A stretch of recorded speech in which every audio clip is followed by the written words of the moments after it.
May I have your attention, please? All rise. Lawrence County Municipal Court's now in session. The Honorable Don Mark Camper presiding. All those having business before the court will nigh and you shall be heard. God bless the great state of Ohio and this honorable court. You may be seated. Good morning. Welcome to the Lawrence County Municipal Court. We've got several reviews for folks who have orders to comply with. If you're here for that, your name's going to be called. Come up to the table to your right and stand there.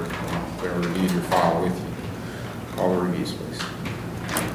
Jeannie Covelli, Brandon Losey, Lonnie McDonald Jr., Kelly R. Mintz, Timothy L. Murdoch.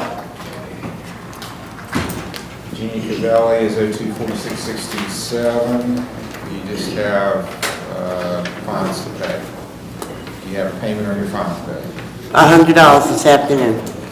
Okay. Put you down for 100. And then in 2 weeks, I should be able to pay the balance. All right.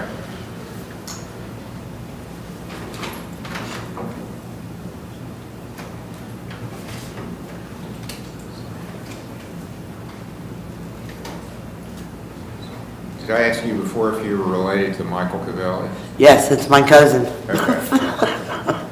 He's still in New York, though. But he lived here for a while, right? Yes, A long time ago. yes. Yeah, he's a little bit older than I am. Didn't you go to college with him? No, first grade. First grade. He said he went to college with you. Wow, you guys go back a minute. All right, I'm going to set your next hearing August 25th. If you paid it off by then, you don't have to come back. Okay, well, thank you. Unless you just want to come and visit, you can come visit. Well, I'm good. Thank Okay. you. You have a good day, Judge. You too. Your name, sir? Brandon Losey. Brandon Losey is 221764. He's at OVP.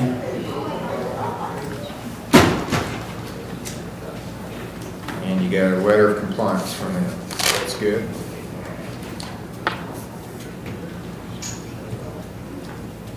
You made a payment July the 6th, it looks like. Do you have any additional payment today? I got probably 20. Okay, and you finished all your community service, so that's good. You're doing good.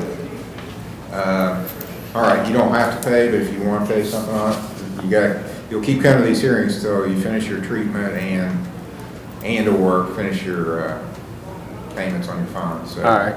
I'll set your next hearing for August 28th.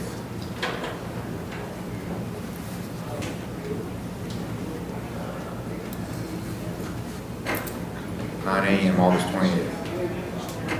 All right, thank you. Well, Lonnie McDonald? I'm not one of that. I know you're not.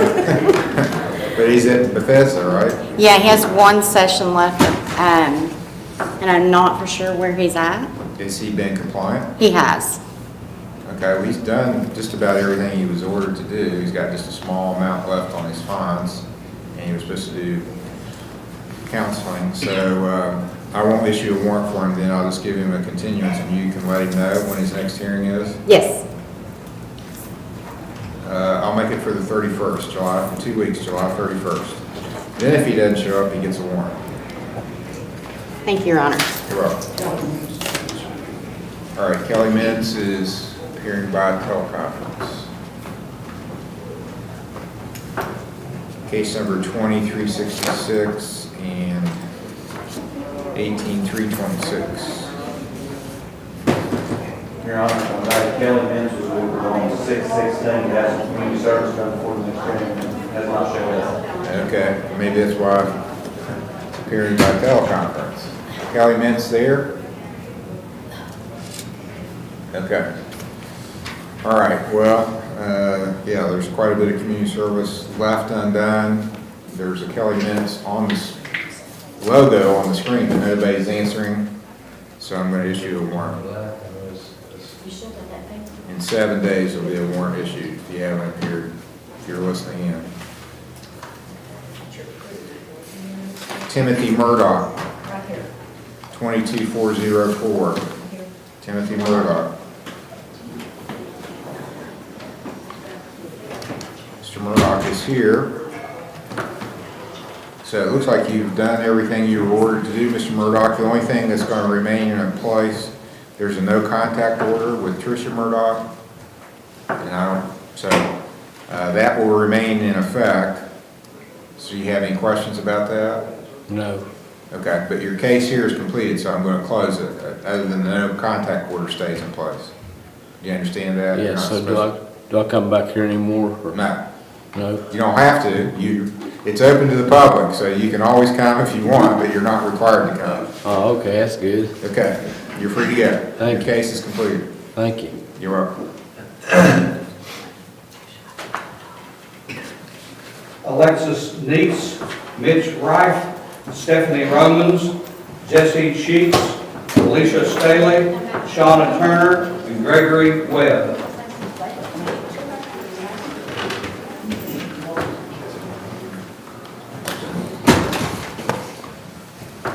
Alexis Neese. Nobody looks like they're coming forward by that name, so. Your Honor, if I may, she was at community service Saturday and Yeah. left early. She knew she had court today. Okay. Well, she's got 7 days to appear before a warrant, was she?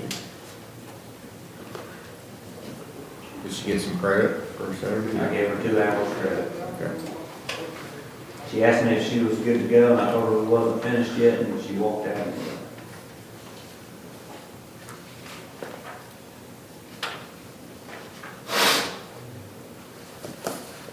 Mitch Reif. 08-1383. 08-2919. And you still have 10 hours of community service left to do. So he's done quite a bit since his last hearing, so that's good.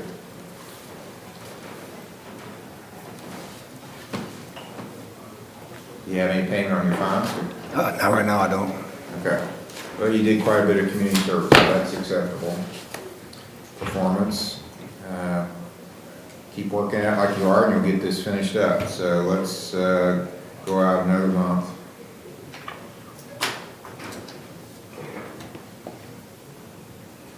August the 18th. All right, thank you. August the 18th, 9 o'clock is your next hearing. Get it finished up, and you can quit coming to the booth.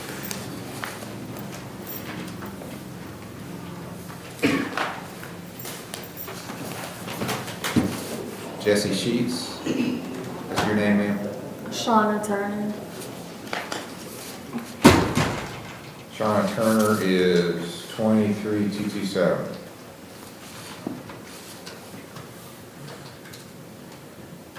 What's going on with you now? You went to Foundations, right? Yeah, I went to Foundations and then I'm in inpatient at the counseling center. I leave on Thursday. Okay. And I'm gonna return back to Cincinnati and go to transitional living. Do you have something lined up there? Yeah. I go there on Monday at 10 a.m. What's the name of the place you're going to? Sunstone. What is it? Sunstone. Sun's Down? Sunstone. Sunstone, okay.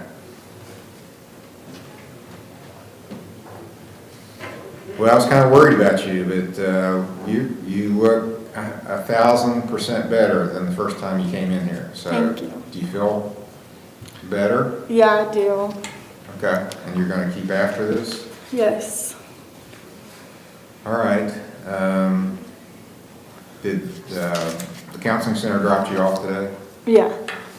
Is there anybody here with you, or they just kicked you out as they drove past? And Yeah, they're they coming back to get left. you? But I have a number to call. And with my fines, Yeah, we'll worry about that later. I know you can't pay while you're in treatment. I can pay them today. You can? Yeah. Okay. I was confused if it was 210 or 310 now. I'm showing 335 is what the total was. Okay, that's fine. So you can see the clerk can pay, we always take payments on fines, so. But the main thing for you, I mean, you tested for some pretty dangerous stuff there before, and that's, I'm sure it's in Cincinnati, it's everywhere, but it's really, fentanyl is, anything you get off the street now can have fentanyl in it. Even something that looks like a legitimate pill that came from a pharmacy could be fake and have fentanyl in it. And people are dying from it, so I don't want you to be a victim. Okay, I'll set another hearing for you in about a month, and if you are in Cincinnati and in treatment, you can appear by teleconference. Okay.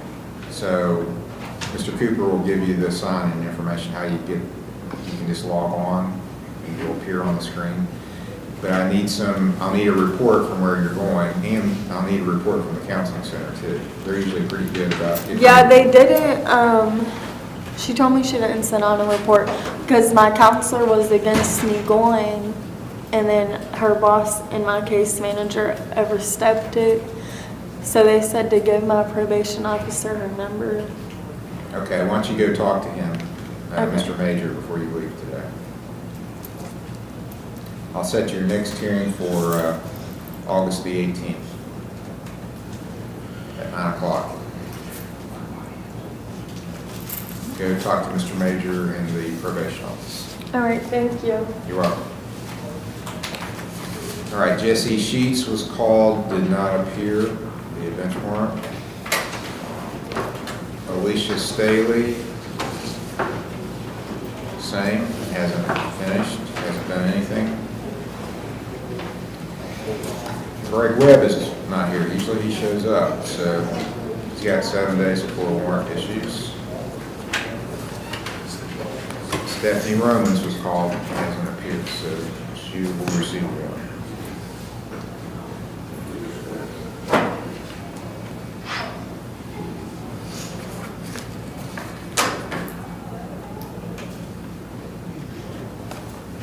Okay, that finishes the reviews. We're going to start new cases, which are called arraignments. That's what the first hearing is called on a new case.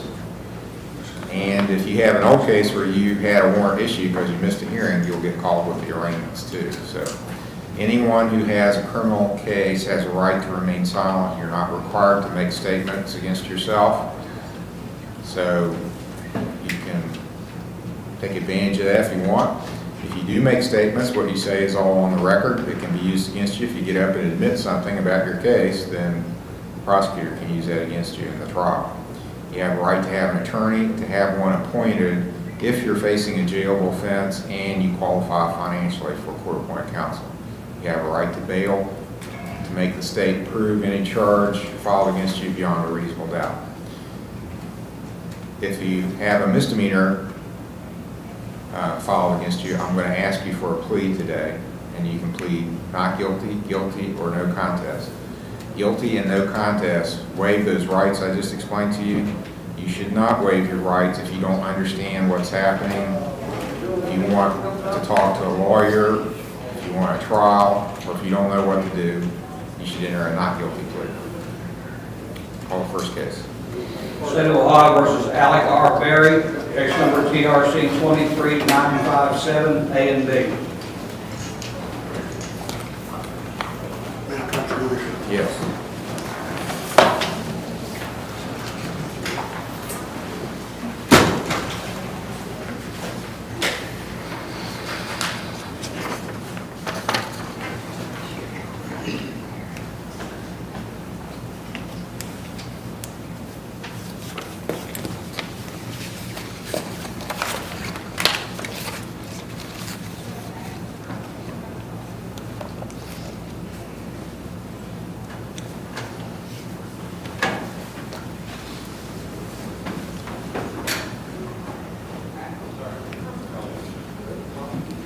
Okay, so he's inpatient. Yes, sir. All right, he has, and you are Alec Berry, sir. Yes, sir. You have an OBI charge filed from an incident July the 11th of this year at 11:07 p.m. in Fayette Township.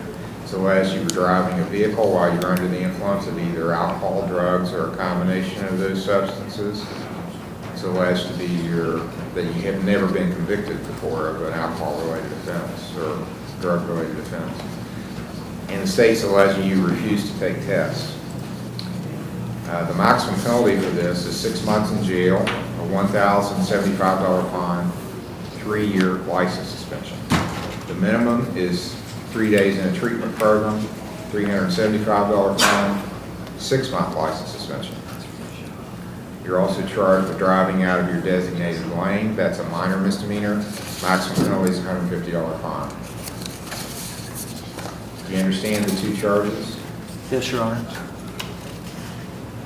And you understand the rights that I explained at the beginning of the court? Yes, Your Honor. Any questions before you enter a plea? No, Your Honor. How do you wish to plead to this? Not guilty, Do you want a lawyer appointed? please. And you're inpatient, so you're not working. Right. Do you have any other cases where you have assigned counsel now? Yes. Who's that lawyer? Stratton. Stroud? Yeah. Stratton. Stratton. I think he texted. Your Honor, I have to be back for that case on August 14th. Okay.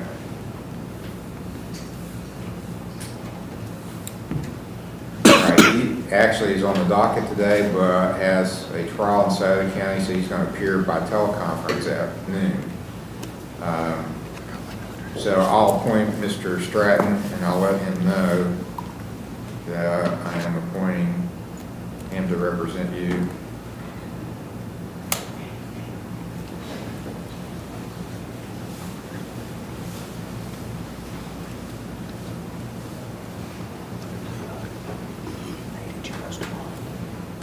And what was the date you said your other hearing is? August 14th.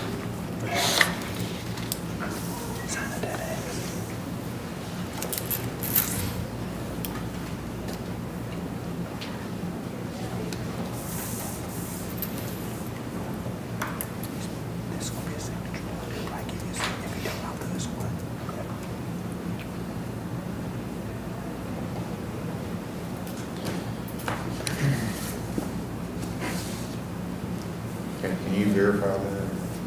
Let's look it up. Alec Beard.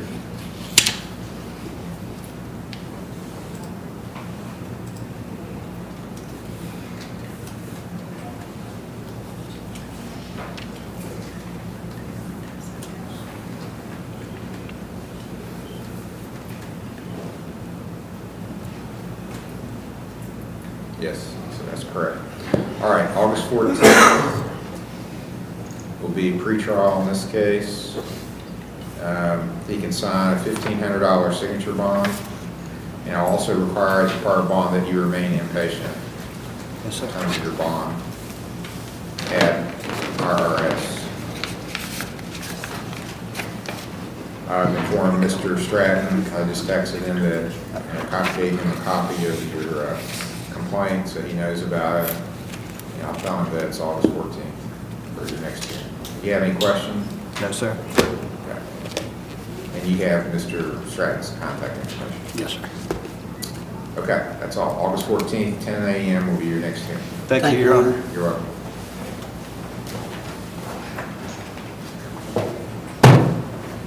State of Ohio versus Austin Harper, case number TRC 23956, A and B.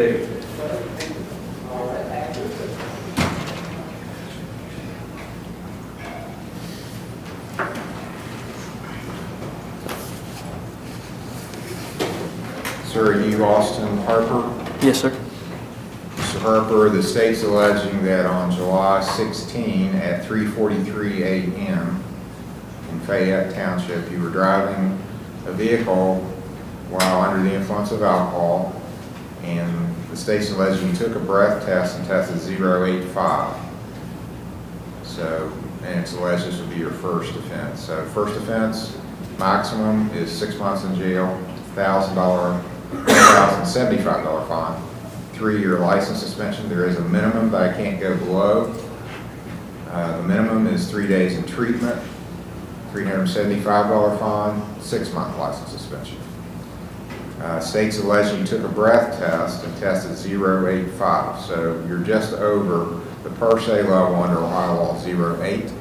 They're saying you tested 0.85, but so what that means is under Ohio law, and I think most states have the same, very similar laws.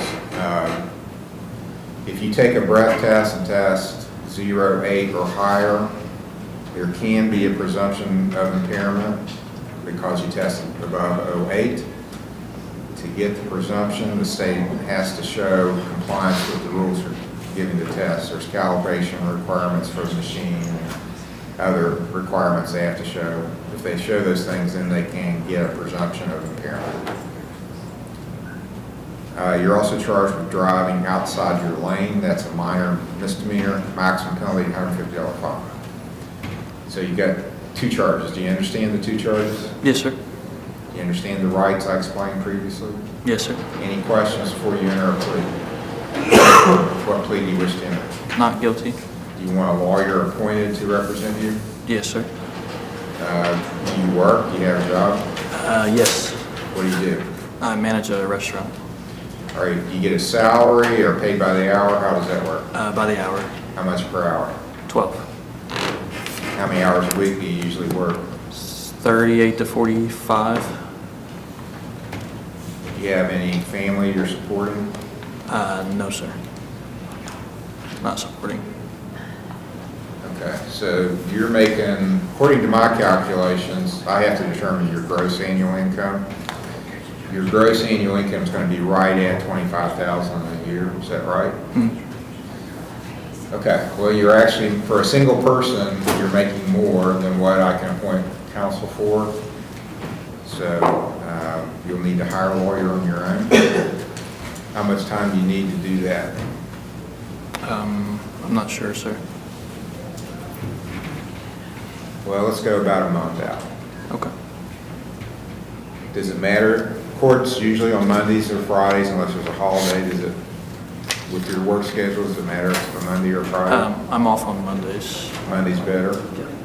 Okay. Let's go August 21st then. August 21st will be your next hearing at 10 a.m. That'll be called a pretrial.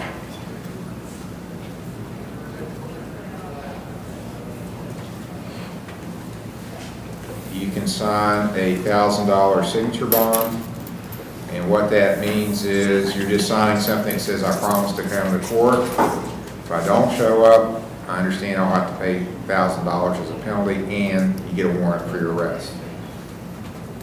So just come to court, you won't have to post any money as long as you show up. Any questions, sir? No, sir. Okay, August 21st, 10 a.m. is your next hearing. Alrighty. Thank you. You're welcome.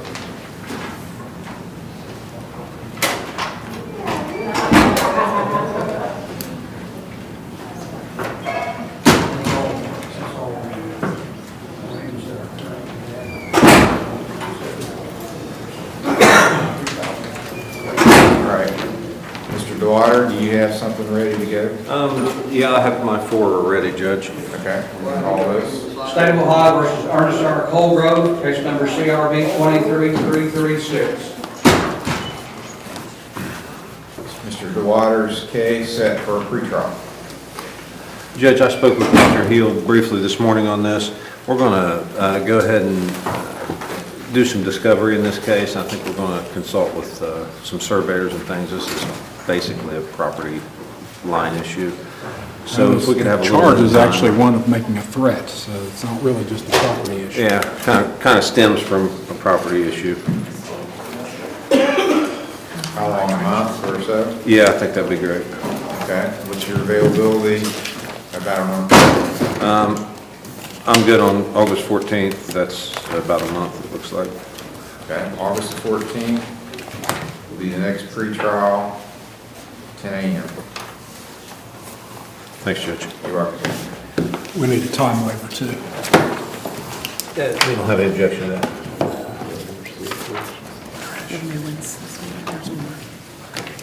State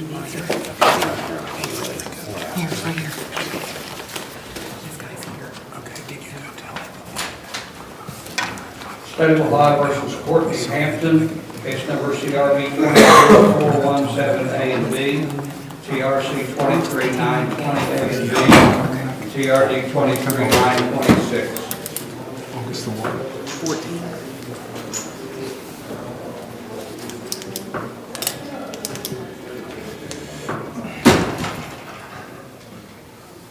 Judge, this one, let me wait on Mr. Hill. Who is this?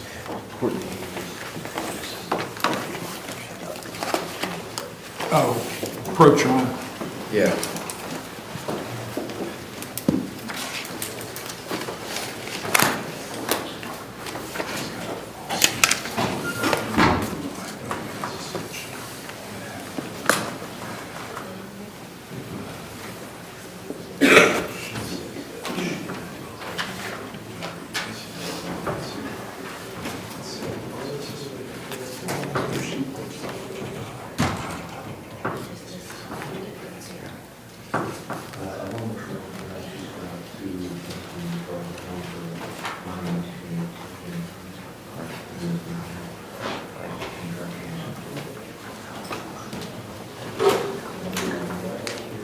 So she's clean, but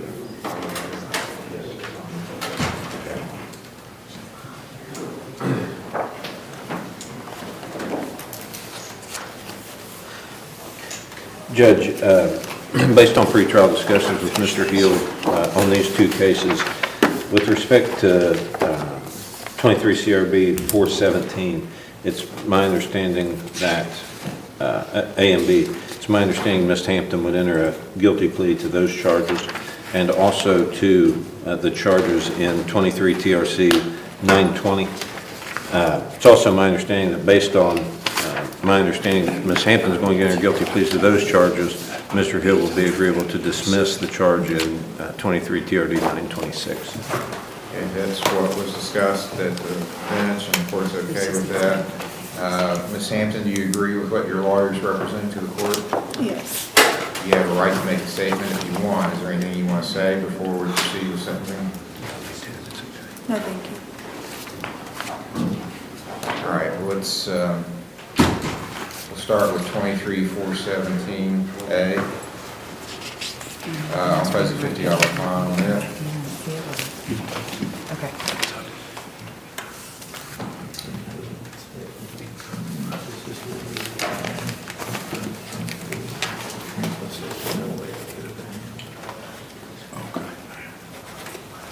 And on B case, $25 fine.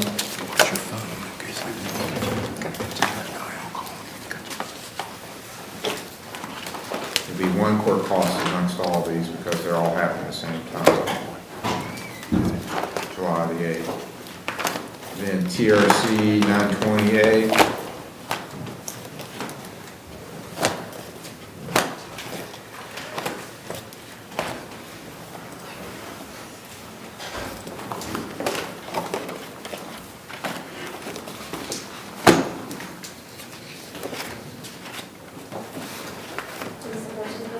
Yeah, it is the first offense.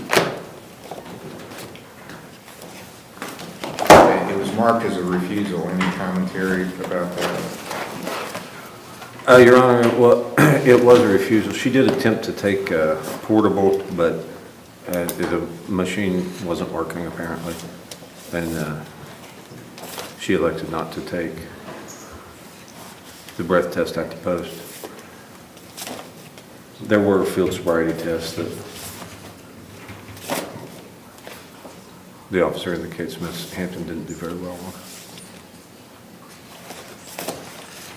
All right, I'll impose a $700 fine on the OBI.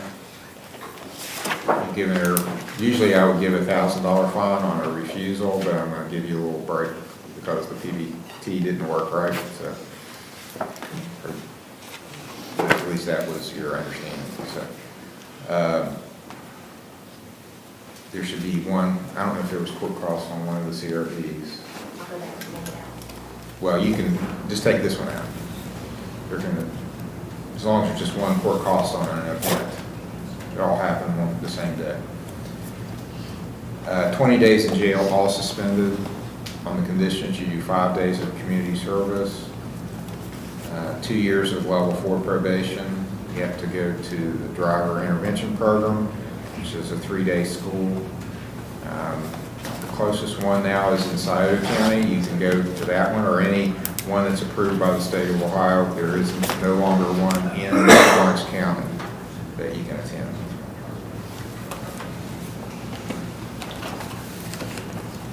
Our review hearing will be January the 16th of 24. That's a hearing to determine are you compliant with what your orders do. You have to show up for that if you have things left to do. If you finish it, you don't even have to show up. Just confirm with your probation officer before that date that you are completed. She had a B case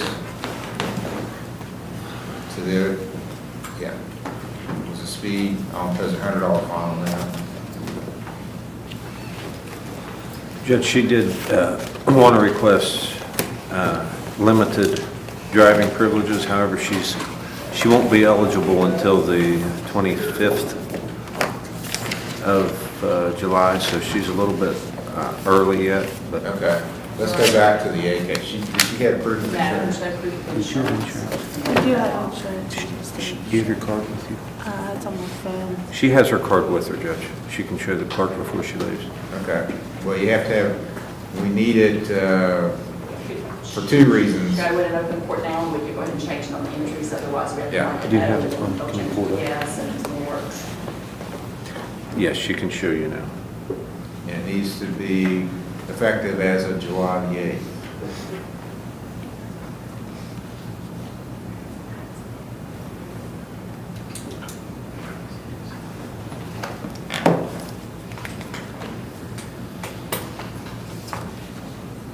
Is your card on there? ID card, probably.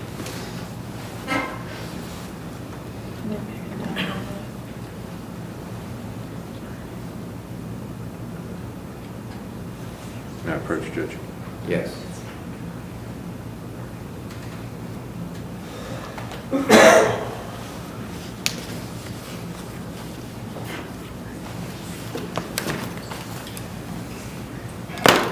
Read the policy.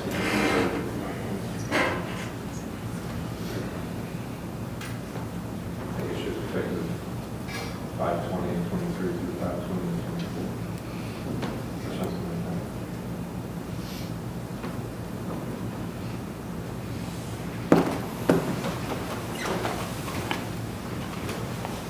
Yes, it was 5/20 for a year, 5/20/23 to 5/20/24.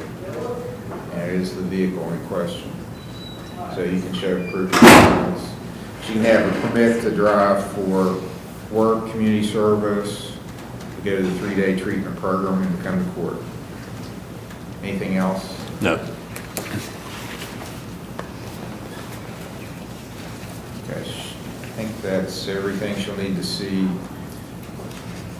Mr. Major, in his office, the case number 23926 is dismissed. Thank you, Judge. You're welcome.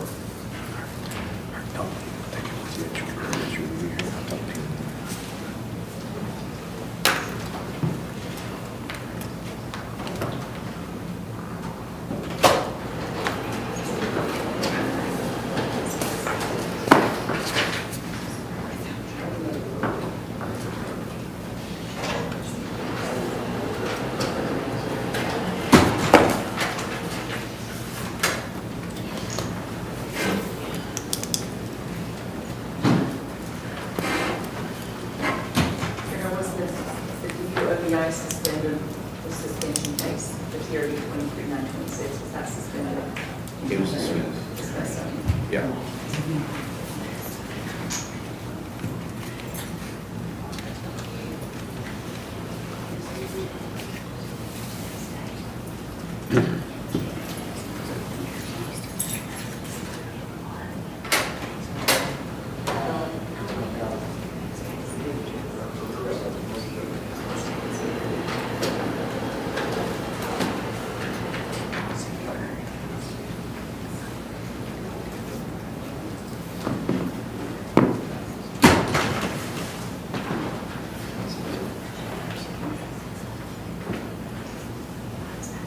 State of Ohio versus Jill Moore, case number CRB 23-416 and CRB 23-390.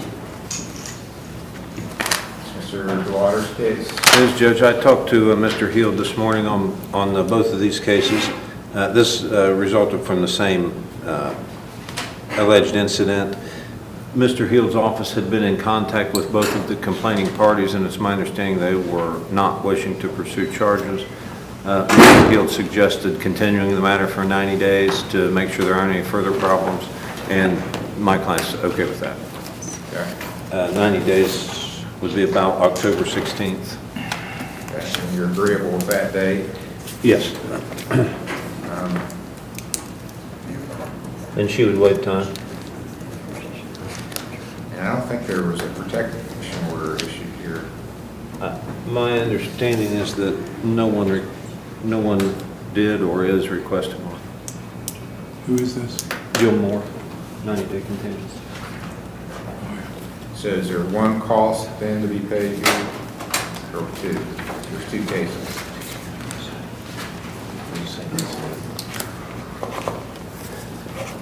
Crossfire. 23-416, 23-390. Oh, yeah. One cost would be sufficient with us, Your Honor. Okay. And since there's no protection order, she can do that. As long as there's no further problems and the costs are paid on one case, she doesn't have to appear. It'll be dismissed then. Okay. If there's a problem or the costs aren't paid, then she has to appear and explain. Okay, I will talk to her and see if she can just pay that today.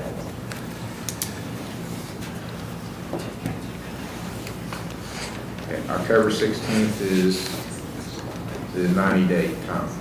All right, thanks, Judge.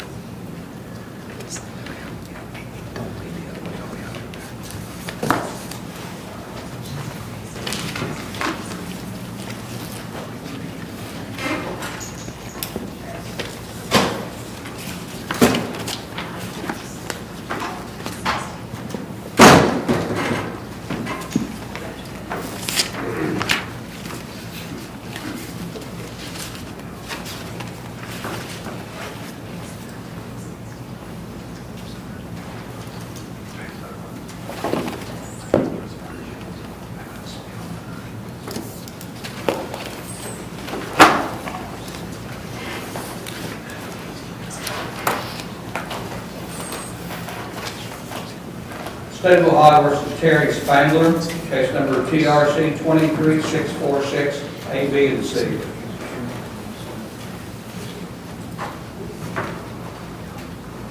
And this is Mr. DeWaters' case also.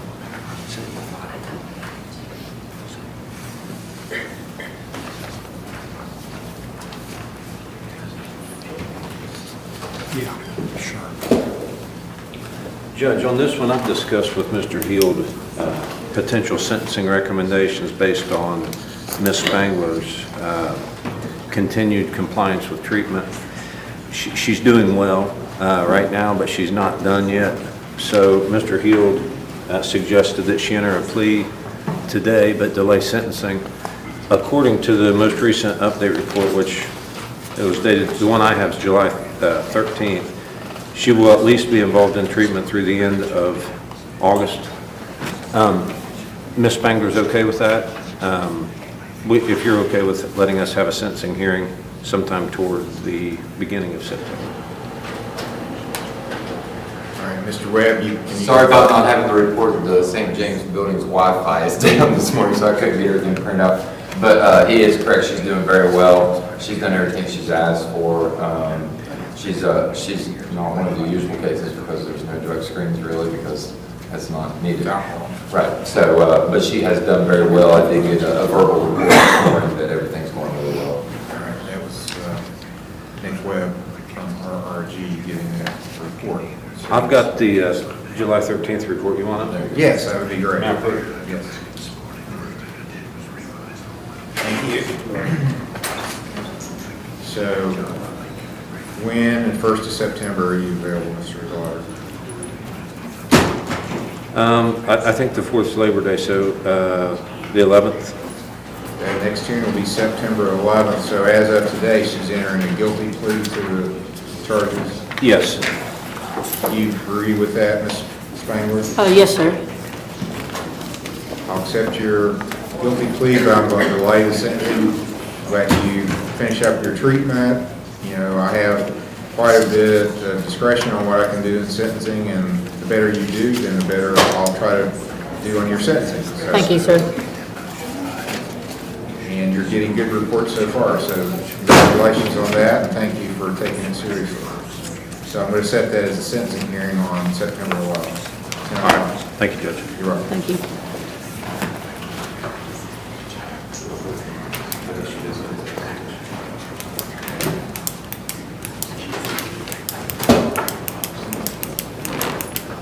State of Ohio versus Keith W. Cooper, case number CRB 21288, TRC 21121, A and B. Keith Cooper.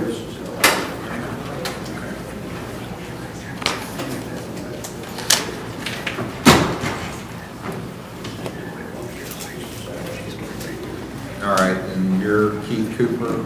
Yes, sir. It looks like you missed the hearing July 3rd for sentencing. And you have a bond up through Mr. Sowers, correct? Yes, sir. Your Honor, Go ahead. if I may, he was ordered on April 24th to be here for community service on April 29th and May the 6th. He did not show up, and he had court on 5:30. He got put in the back because he didn't do his community service. He was supposed to appear again on June 2nd for community service, and he did not show up.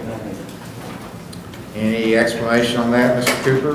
The day that I left for court with my boss, Jim Furrow, which you can call, I can give you his number, he called and said that we was leaving to go to Massachusetts for work for half a month. So that's what I did. And the reason I missed my last court date was because I was in Massachusetts. So I called Mr. Morford's law office to see if there's a way I could make myself visible through the camera there. And I got told to download an app called Blue Jeans or something like that. And I was given a code and stuff. And when I got my name called, I'm not sure if you were here or if it was the other judge, he said he wouldn't see me through that, so. That is correct, Your Honor. All right. So you're back here now. I take it you're not about to go out of town for any work. We're supposed to be leaving today, this evening at 5 to go to Cincinnati for 3 days of rubber work up there. Well, when are you coming back? It's supposed to be 3 days from now, sir. And I made a payment on my fine there of I see $200. that. And then when I have a check in my wallet here from my last job, I'm going to come and put $200 more on it when I get it cashed this evening before I leave. So you'll be back in town by Friday then? Yes, sir. And Saturday? Okay. You have to be here Friday and Saturday for community service. No ifs, ands, or buts. So that's the 21st and 22nd. I'm not entirely sure what that date would be, sir. I'm telling you, it's Friday and Saturday. So, you tell your employer, I have to be at court or I'm going to be in jail. I've let you slide too many times. So this is not, I don't care what your employer says, you just say, you can't put me in jail, you can fire me, the judge can put me in jail. So if you don't want to go to jail, you got to be here. If you want to go to jail, then go ahead and go wherever he tells you. But you've got, let me see how much time you've got over your head.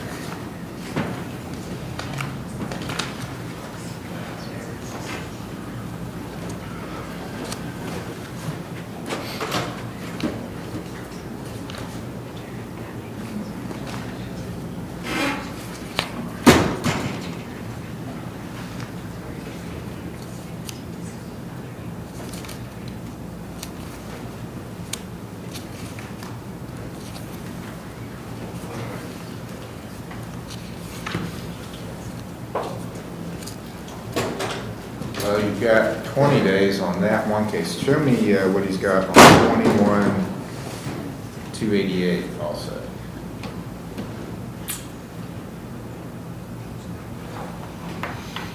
Okay, 20 days. All right, well, I've got 20 days of jail I can put on you if I so choose. I don't want I don't want to do that. I want you to do your community service. Have you been to the jail? Did you Yes, get sir. arrested before? Yes, sir. Do you want to go back there? No, sir. It's not a nice place, is it? Not very, no. It's a place to be avoided. And I've given you plenty of chances to avoid it. Take the opportunity, or that's what's going to have to happen. That's the only choice I've got, if you're not going to do what you're ordered to do. And the good thing for me, bad thing for you, is I'm not going to let Mr. Sowards off the hook on the bond. So if you don't show up, all I got to do is say, go get him. And he will come and get you, take you to the jailhouse. He's relentless about tracking people down. Okay, so I'll cancel the warrant that had been issued before for your non-appearance. You got to be here Friday and Saturday for community service. Yes, sir. And then your next review hearing, and it doesn't matter if it's Monday or Friday because you're in and out all the time, right? There's no day that's better for you, Monday or Friday. No, sir. Okay, we'll make it August 25th. August 25th will be your next sentencing. These are sentencing hearings because he does have a bond up. Cancel the bond forfeiture hearing that was set for August 4th. And I'll let Mr. Sowards know. Okay, get this stuff taken care of and completed, and you can quit worrying about it. Yes, sir. Any questions about what you got to do? I know what I need to do. Any questions about what's going to happen if you don't do it? I know what'll happen. Okay. Thank you.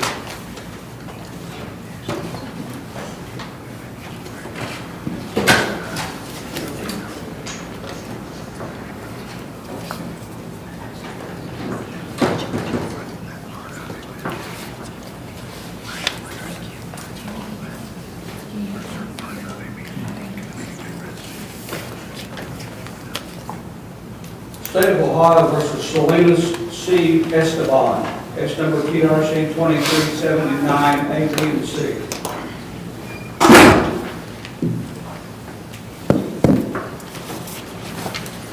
Mr. McCown is representing Mr. Esteban.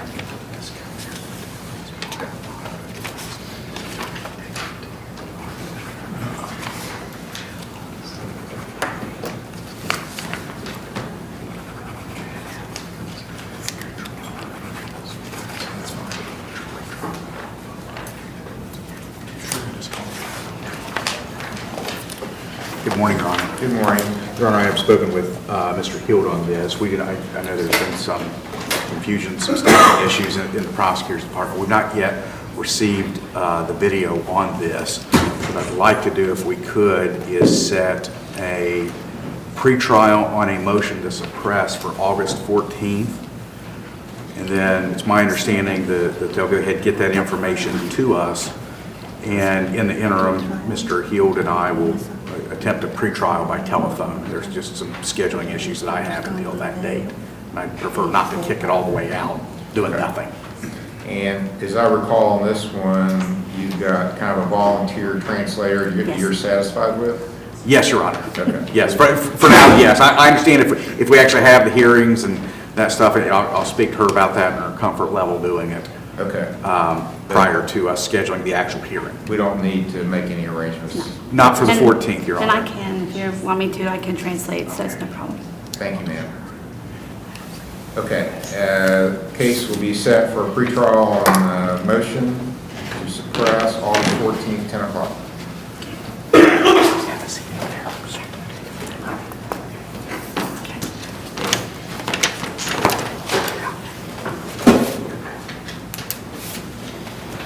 State of Ohio versus Brittany D. Lively. Case number TRC 23799, A and B.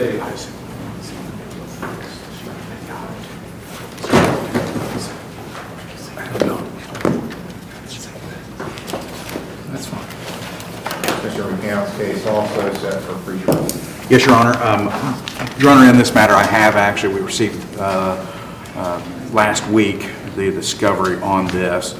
I've spoken with Mr. Heald about also setting this for the 14th on a pretrial for a motion that I intend to file if we cannot come to resolution as well. All right. This case will also be set for pretrial on a motion to suppress August 14th, 10 o'clock. Thank you, Your Honor.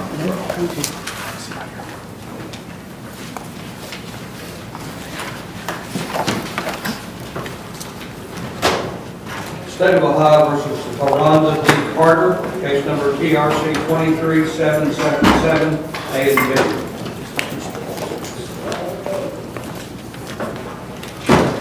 Mr. Holt's case set for pretrial.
So, Your Honor, Mr.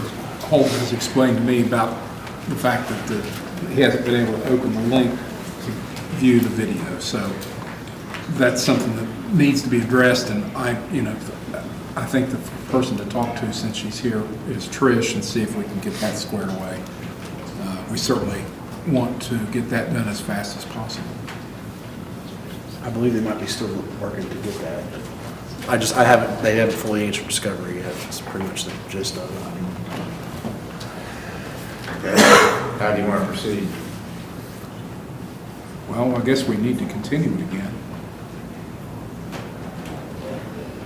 That's fine, right? We have to have a video. You have a preferred date to come back? Depending on how long it would take to get it. It should be just sending the link, right? That's all you Well, have to do. Apparently the link didn't work, and I don't know why. Your Honor, whatever's fine, where you believe is sufficient time to get that done.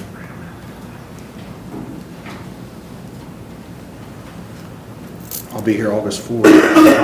I'm sorry, I didn't. I'll be here August 4th. Okay, that's fine. Is that a good date?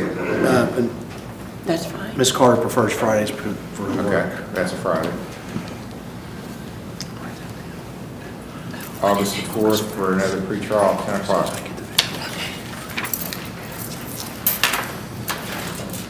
Mr. Holt, can you approach the bench? Yes, Your Honor.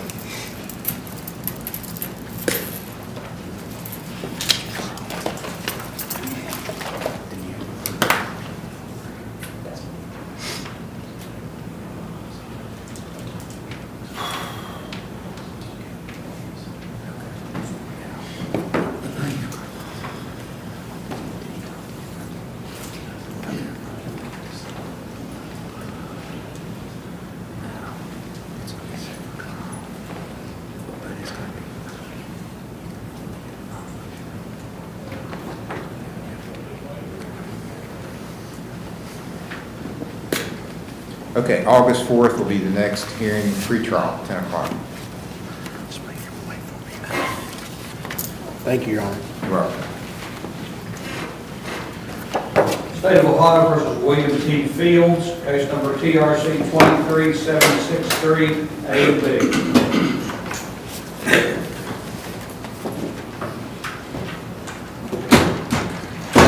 Did you get the video on this?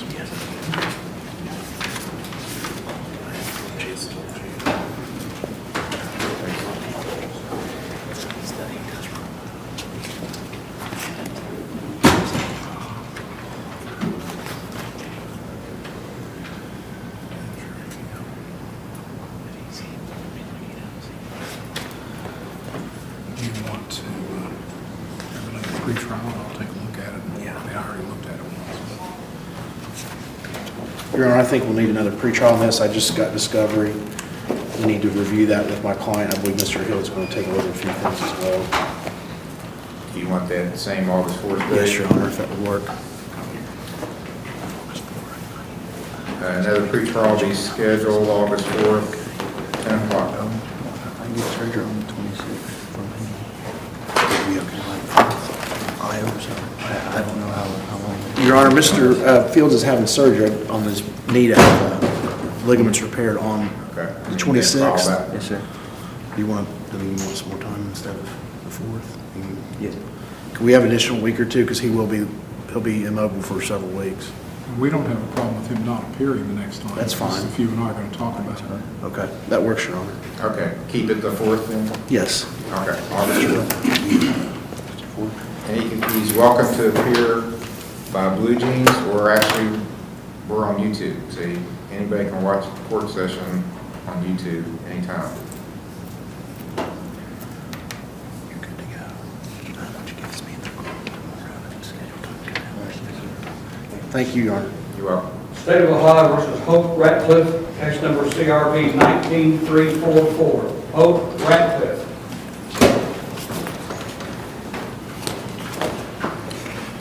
Mr. Holt's case set for pretrial.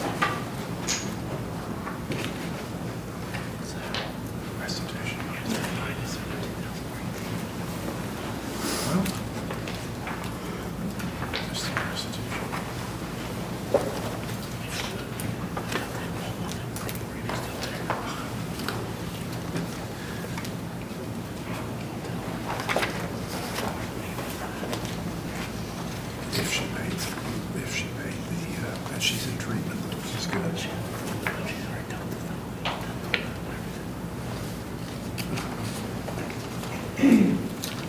We'll dismiss if she pays 1986. That costs. I believe we have a resolution, Mr. Your Honor. This is an older case, and Ms. Ratcliffe actually went through a substantial amount of treatment over the past few years and is doing well, I believe. So I believe if Ms. Ratcliffe will pay the restitution of 1986 in court costs, that the state would be willing to dismiss. That's correct, Your Honor, $19.86. When can she pay that?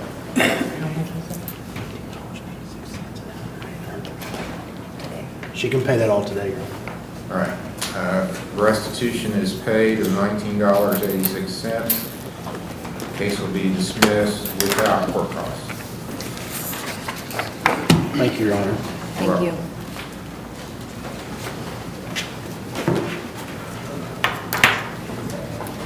Restitution paid. It's Walmart. Walmart.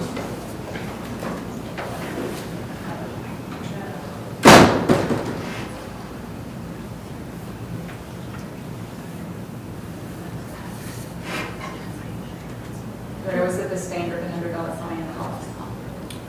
No fine, and dismissing the costs. And actually, it's just going to be dismissed. So it might be a record, dismissed with payment of restitution.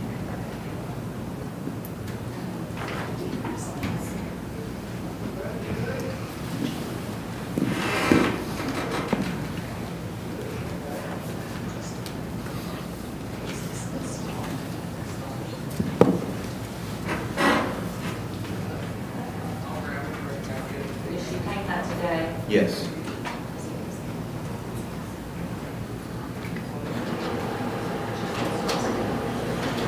State of Ohio versus Justin A. Stapleton, case number CRB 23359.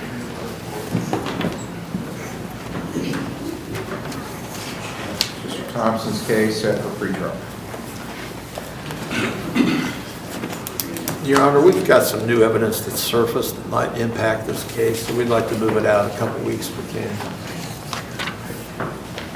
Mr. Hill looked shocked. Well, I didn't know we had new evidence. Yes, you did. That's,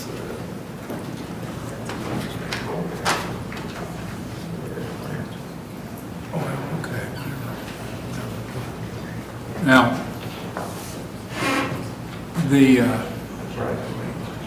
Let's see. We don't want to let the time slip up on us, so we'll ask for a time waiver.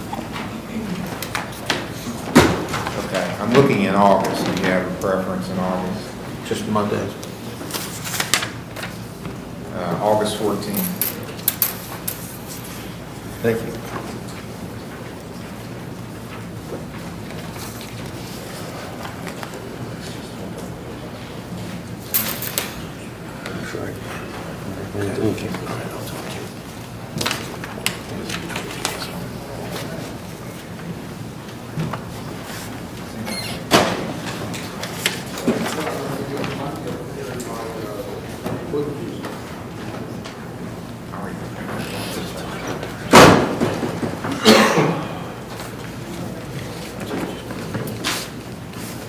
State of Ohio versus David W. Kelly, case number CRA 23360.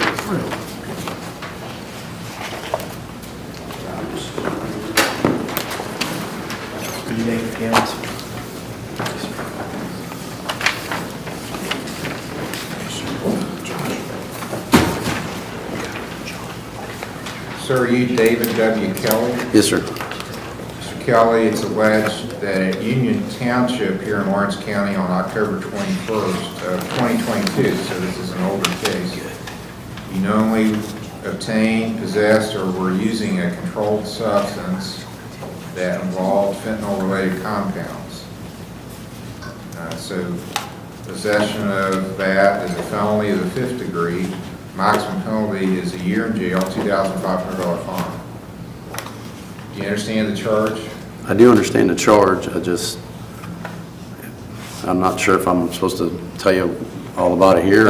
I just want you don't have to, I can't even take a plea on a felony charge, so you don't need to plead to it. Yes, sir. You just need to understand it. You Yes, may sir. not agree with it, but you need to understand it. You understand what's Yes, sir. being alleged. Yes, sir.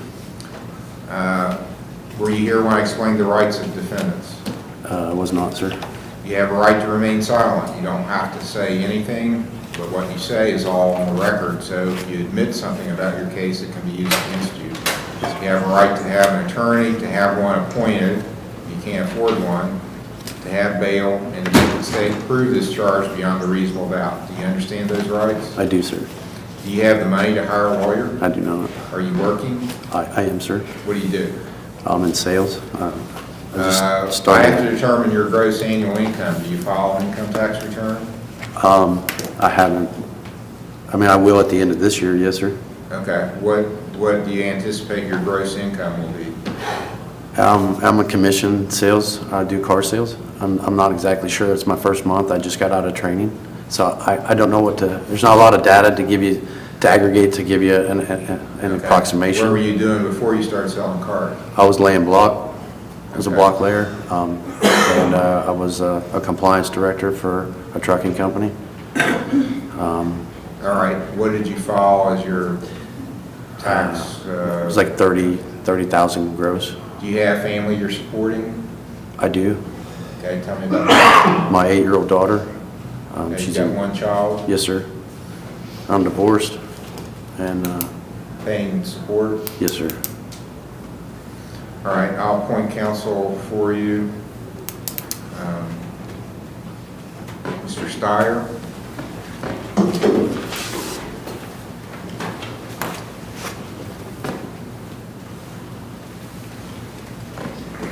What's the state's position on bond for Mr. Kelly?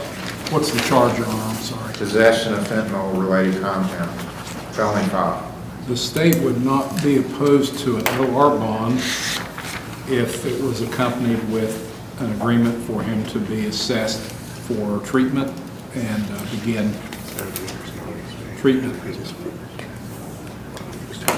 Get an assessment, I'll show that. We're agreeable with that. Where did you complete treatment at? Woods at Parkside in New Albany. Okay, he indicates he just completed a treatment program, so we'll probably get the records of that as well if we can. Sure. But I told him to go and get another assessment.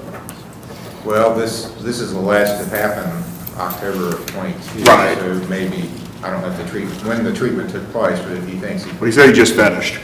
and where was that? It was the Woods at Parkside in New Albany. Okay. I didn't just finish. I was in sober living and a guy needed a ride, and this is how this happened. I gave him a ride. I didn't know this was in the car. All right, so I have a Benton, Ohio address. Is Yes, that sir. where- That's where you live now? That's where I'm getting my mail. I just recently moved. I just got my own place. Where at? It's over in Leon, West Virginia. It's Eagle Drive. So, do you have a medical card? Yes, I do, yes. For the state, Which state is it from? from Ohio. Okay, so we should be able to get him.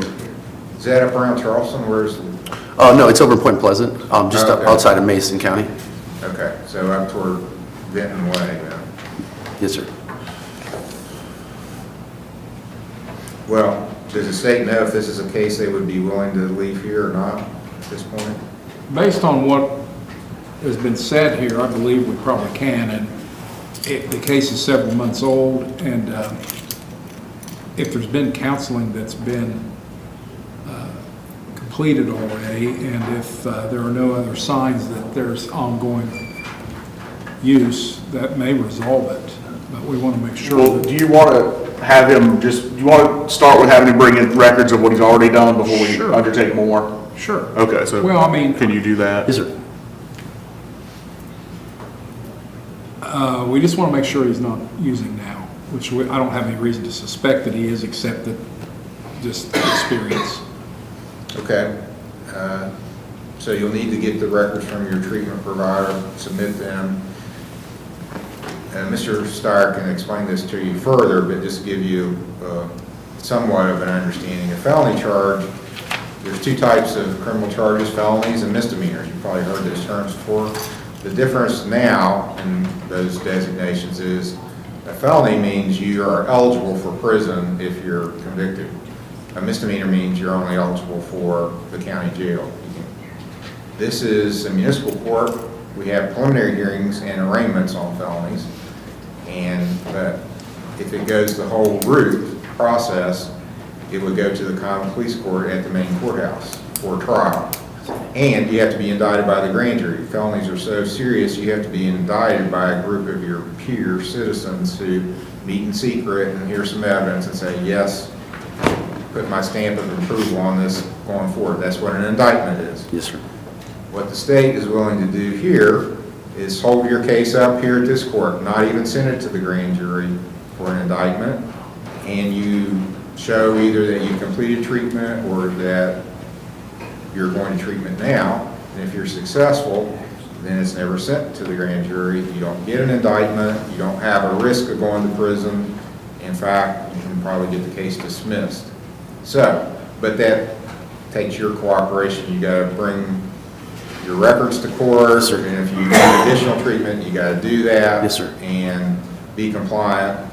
The main thing here is just to make sure that fentanyl is very dangerous Yes, sir. stuff. Yes, sir. People are dying from taking it. Sometimes they take it and they don't even know they're getting fentanyl. They think they're getting something else, and they're getting fentanyl kind of on the side.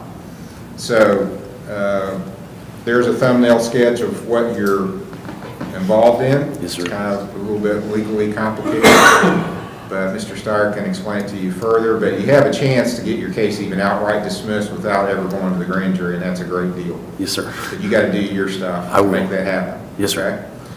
So why don't we come back? You should be able to get your own records. Some providers are a little more cooperative in doing that than others are. Yes, sir. But there are your records, so you should be able to get them. Yes, sir. Under these circumstances, maybe 3 weeks or so, Mr. Steyer, would be appropriate. I'm here the 7th, that's 3 weeks out. Yes. All right, August 7th will be the next hearing, and there's a time waiver until then. There'll be a preliminary hearing at 10 o'clock. He can sign a $2,000 signature bond, so that means you're just signing like an IOU to the court. I owe you $2,000, but as long as I come to court when I'm supposed to, Yes, sir. I don't have to pay it. Okay. Okay? Thank you, sir. Just come to court, you don't have to pay any money. Okay. But you get a warrant too if you don't show up. That's worse than paying the That's a money. lot worse. Yes, sir. Appreciate all your help. Okay. Good luck, and just take this seriously and I will. get it taken care of here. Yes, sir. Can I see this for a second? Okay. State of Ohio versus Stephen Stapleton Ordinance Jr., 23, case number CRD 23428. Date was moved to. Okay, this is for Raymond. August 7th.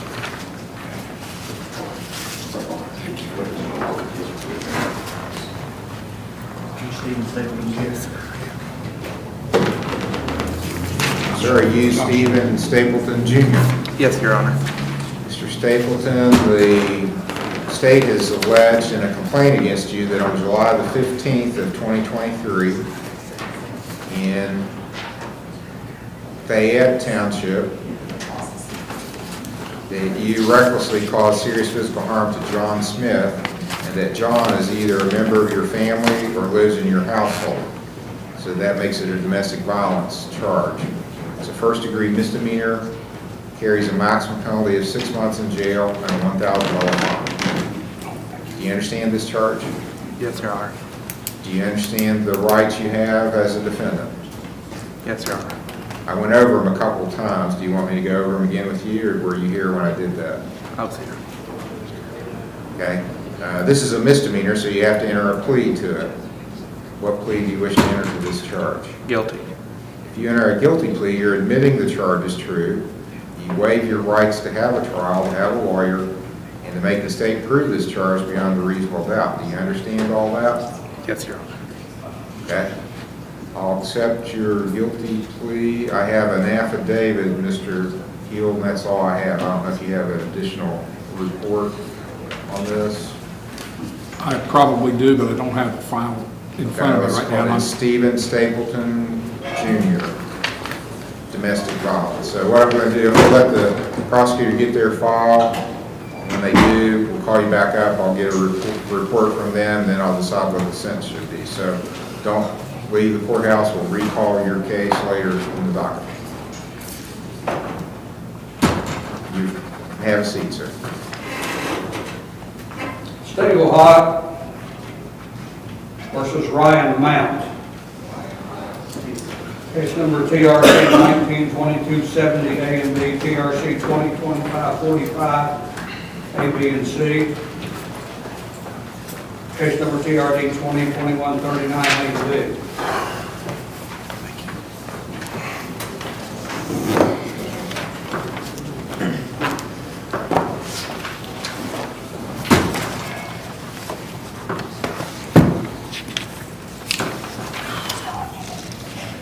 Okay, and this is pre-trial. Mr. Stiers representing.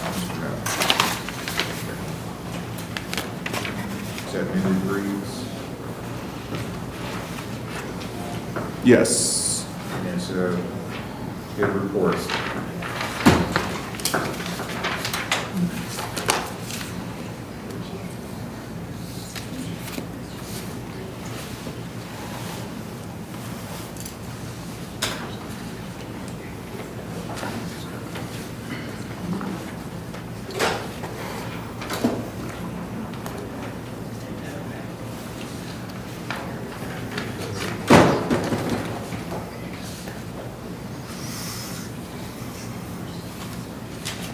I think all these are pre-trials on review except one file, which is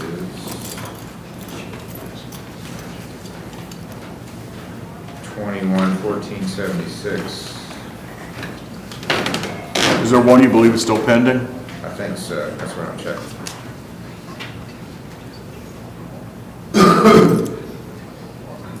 Yeah, I think it's never been resolved, it doesn't look like. It's just a driving under violation of restrictions on license from 2021.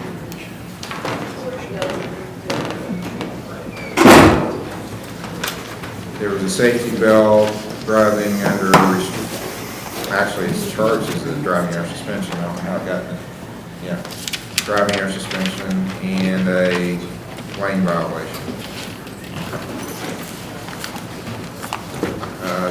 There was a traffic crash report.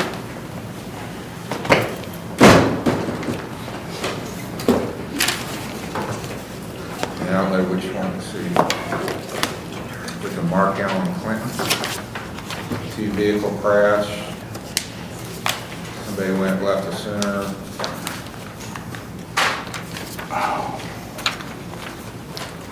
Was this one that was maybe attached to a different charge and should have been subsumed by that one? 'Cause I didn't understand anything was still pending. And I think the state generally seeks special prosecutor if there's an active case with Mr. Mount, and only didn't hear because we thought that we were down to nothing but post-conviction matters. It's only been pre-trial.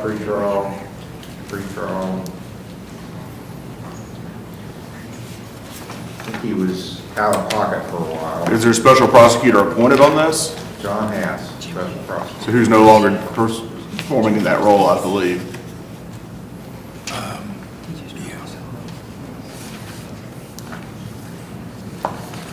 Is he still finishing out old cases and just not accepting new ones, or is he completely out of that business? Mr. Hass, well, he could probably be convinced to finish it if we needed. But, I mean, to me, the main thing, I'm assuming that the other party was, maybe I'm assuming too much, was compensated? Insurance. Was there insurance? He said he had insurance at that time. Well, they're not in here beating a drum wanting compensation because it's been a couple of years.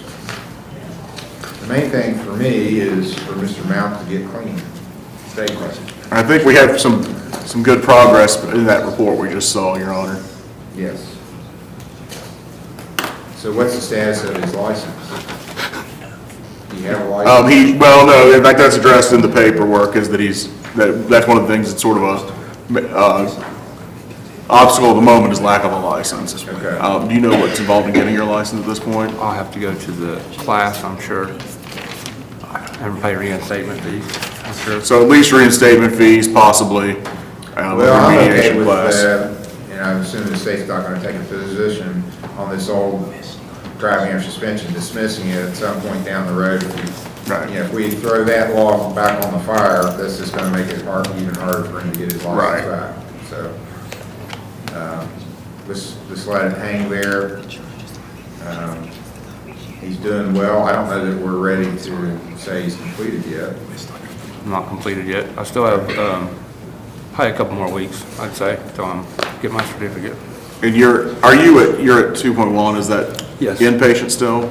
Yes, I'm still. Okay. Okay. Well, let's just keep monitoring things, and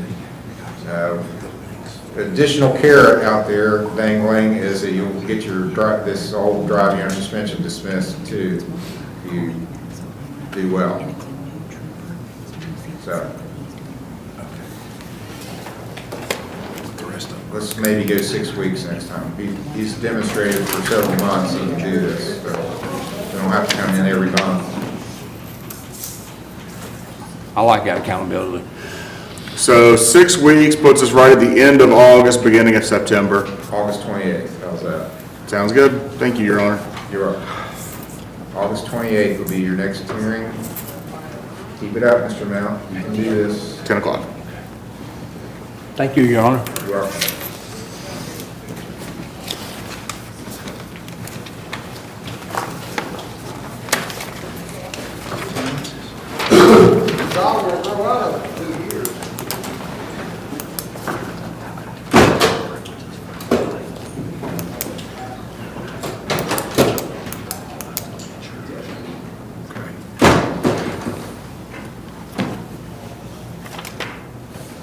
State of Ohio versus Glenn F. Church Jr., case number CRB 23379. All right, Mr. Hermine's case set for pretrial.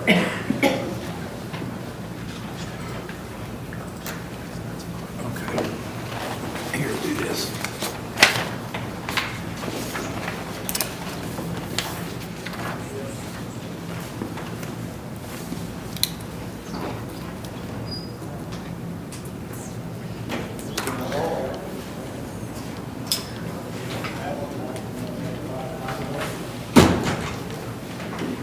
Your Honor, in speaking with the state on this, I believe Mr. Hill's prepared to offer a 90-day continuance on this. And if there's no further problems and Mr. Church pays the court costs, he'll move for dismissal at the end of that period. Mr. Hill? Your Honor, we've spoken with the alleged victim, and she has suggested that we not go forward, and we've agreed that we should do a 90-day continuance. The protection order is going to stay in place. And Your Honor, just for the court's edification, they're going through a divorce right now, and there's going to be a mutual restraining order out of the divorce as well, so we have no objection. All right, so continue this to October 16. Be dismissed then if there's no further problems and the costs are paid.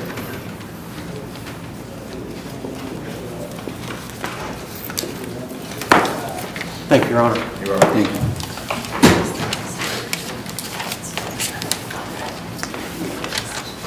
State of Ohio versus James C. Jones, case number TRC 23536.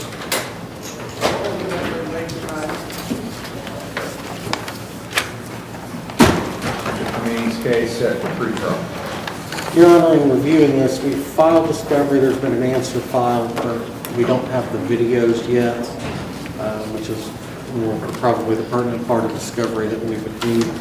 If we could set this for August 7th, Your Honor. Okay, August 7th works. August 7th for pretrial, 10 o'clock.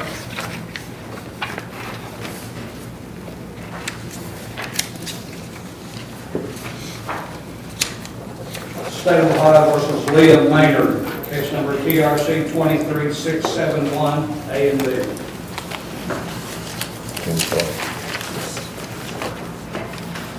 Mr. Kermeen's case, and it says pretrial.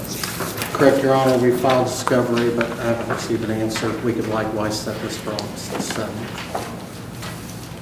Case will be continued August 7th. Pretrial, 10 o'clock. Thank you, Your Honor. You're welcome.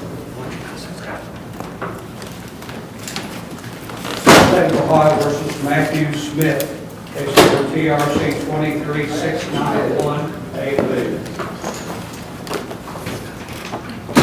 Remain set for pretrial. Thank you, Your Honor. Your Honor, we've received discovery in the matter, but there was a problem with the video. We re-requested it. It was sent over on Friday afternoon, and haven't had a chance to review it yet. If we could also do August 7th. August 7th for pretrial. Thank you, Your Honor.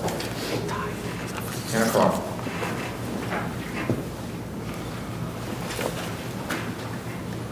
State of Ohio versus William J. Wilder, case number TRC 23272, A, B, and C.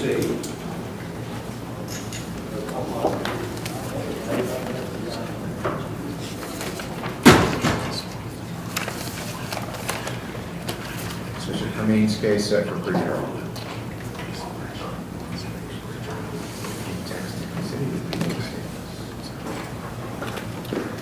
Your Honor, I've discussed this matter with the state and had an opportunity to review discovery. I don't think that we can come to a resolution at this time. If we could set this matter for a suppression, probably pretrial on suppression, and if August 7th works for that, I'm already here, obviously. August 7th for pretrial on motion to suppress. And I'll file the motion by the end of the week, Your Honor.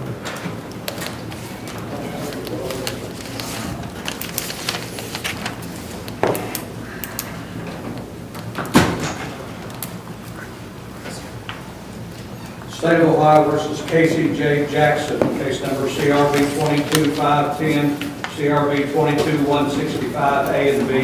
It's Tyler Smith's case.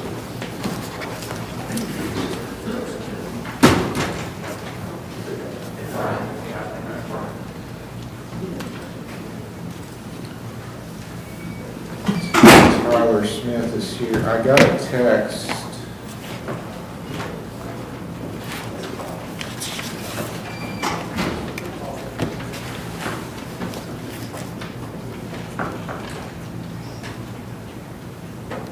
I assume, well, I don't know if it's from Mary Nagel, that's the Cardinal representative. about Tyler Jackson, or Casey Jackson.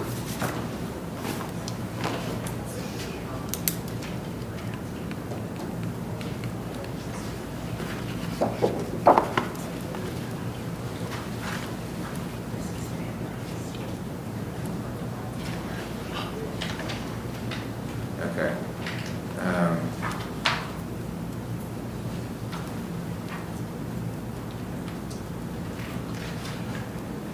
He was ordered to Cardinal for an assessment. He did go there, get an assessment. A plan was set out and scheduled for him that he didn't comply with.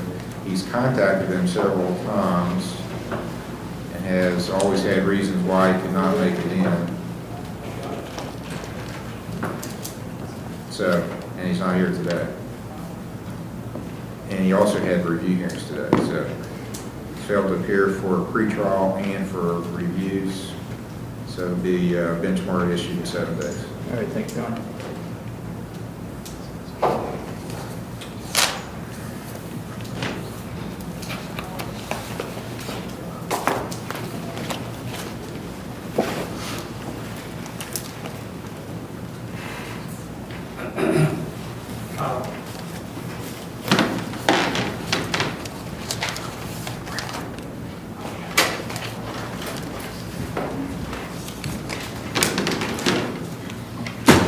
Ohio versus Shandon Pringle, case number CRA 22563, CRB 22564, CRB 2189, CRB 22295.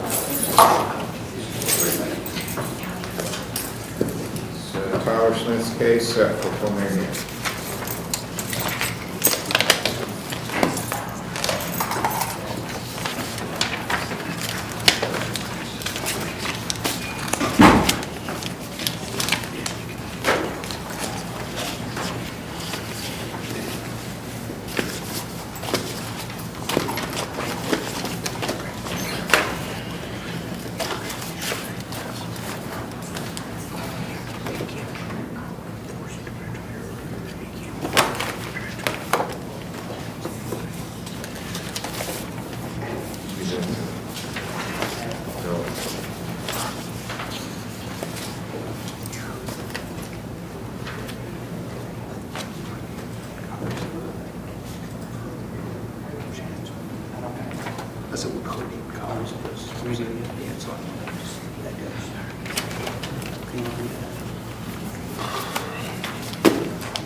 No, she came to the facility.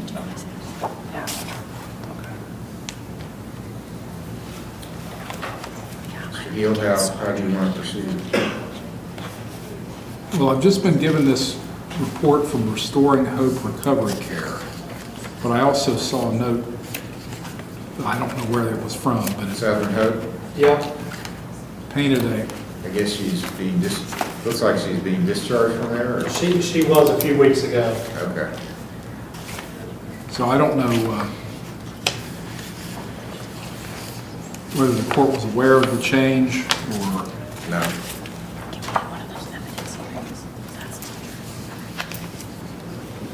You're just.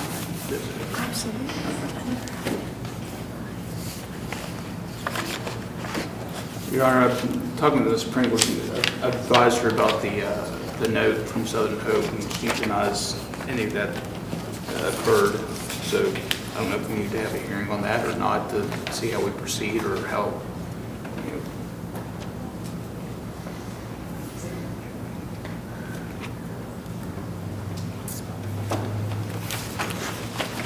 May we approach, Your Honor? Yes.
All right, I'm going to, before I consider whether to go forward with the new facility sanctioned court, I want Ms. Pringle to go do a urine screen.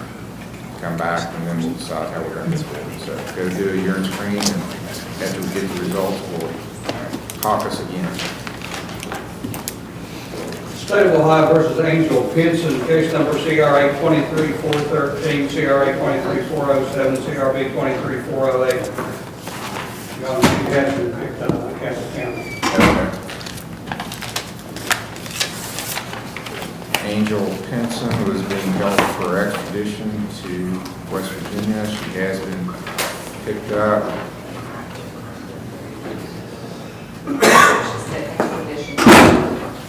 I'm sorry. Which case number is the extradition? 23413.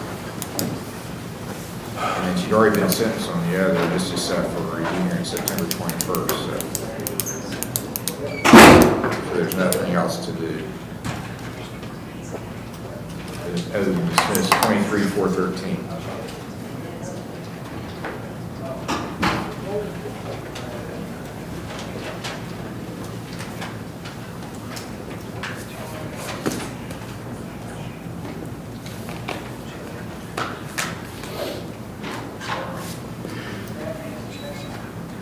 State of Ohio versus Stephen M. Atkins, case number CRA 23393.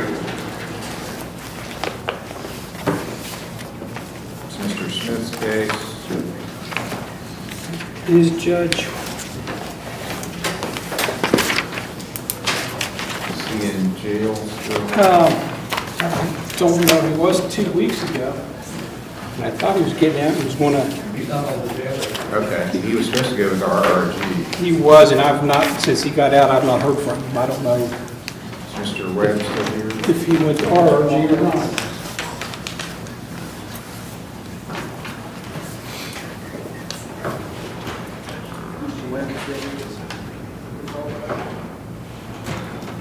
Yeah, he's not contacted me since he got out of jail.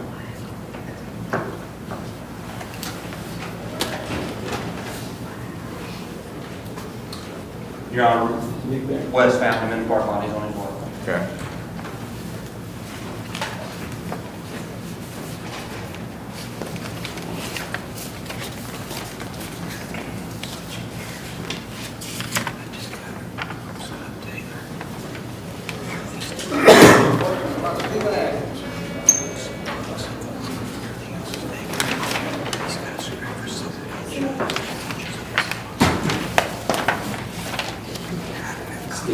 Stephen Atkins, yeah.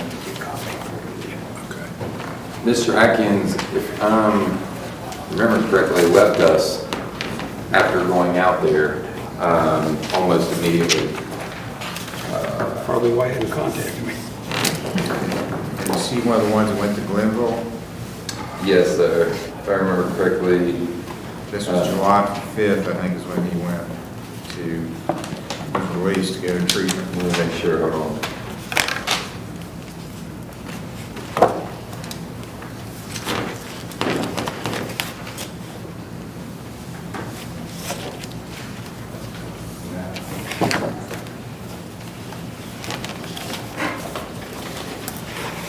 Let me make a call and make sure it was him, but I'm almost 100% sure it was him, because we had 3 guys decide that it was a good idea to leave together out in another country, and I'm pretty sure he was one of the 3. Stephen, middle initial M, Atkins? Yes. Date of birth, June 22nd, 99. Yes, sir. Okay. We'll recall him.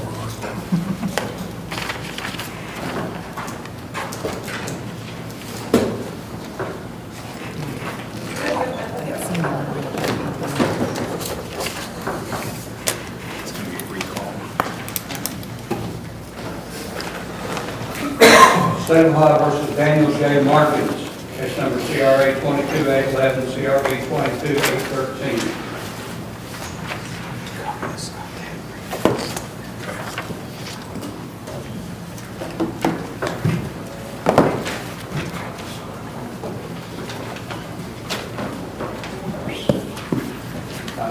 Mr. Thompson's case.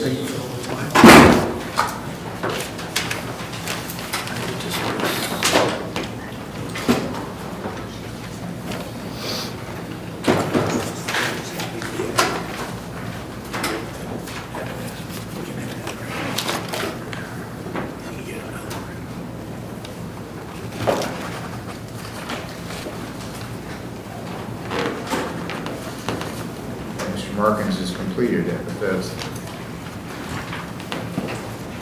this is my copy. You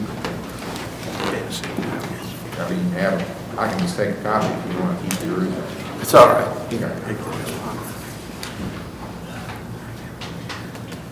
How's the state want to proceed? Your Honor, the alleged victim in this matter, Brittany Markins, who is Mr. Markins' spouse, agreed and consented to the idea of a dismissal if Mr. Markins was successful in completing his treatment, and we just recently reconfirmed that with her. So we are willing to dismiss the charge today upon the payment of the court costs. Agreed? We're good with that, yes.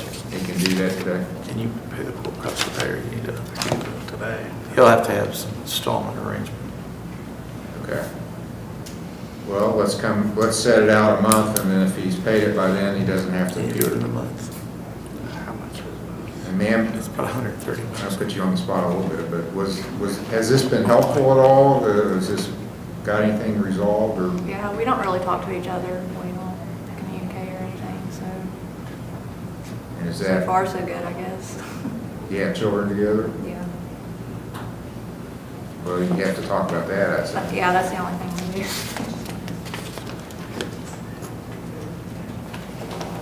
August 18th, well, you prefer Mondays. August 21st? Can we give him 2 months? He's unemployed right now. I'll let him work it off if he wants to work community service.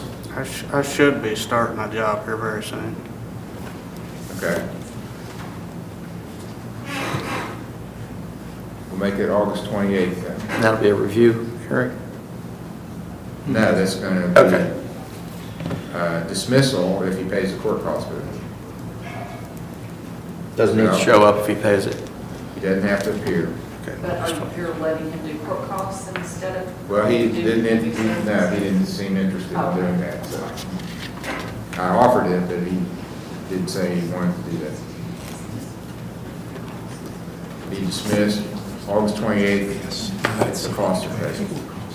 And no appearance required. Okay, thank you. Let me know when you Yes. pay it off. Figure out which one of the divorce will work with you. Take that.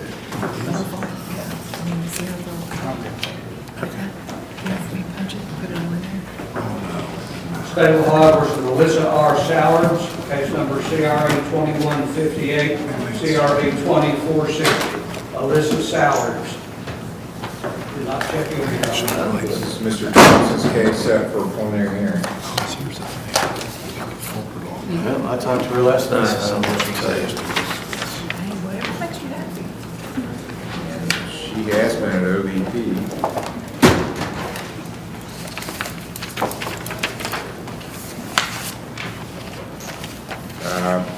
Assuming the state wants, this one's been here for a while, you want to keep it here or send it to the injury?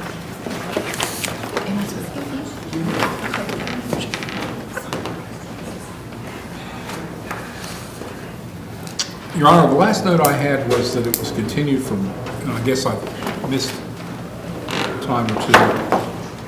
It was continued to May the 15th, but I'm assuming we've been in court on this since then. She came back, I assume, and then, actually, there was a hearing set for July 10th, and then we continued to today to defendant's request. She's still not here. And our last report is for, looks like May.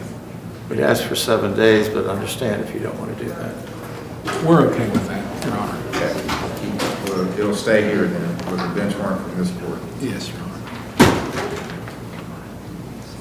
Thank you. You're welcome.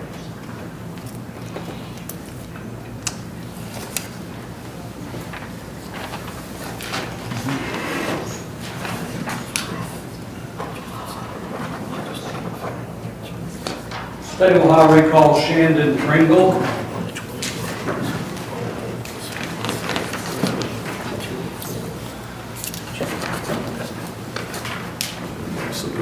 Thanks, all. Okay.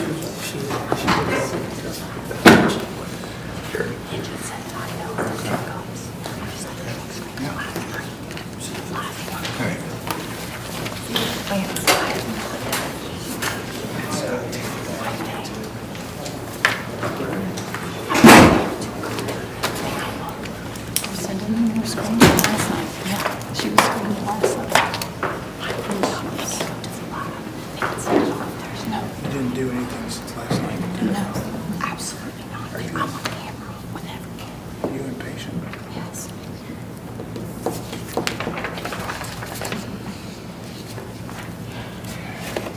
This is looking good.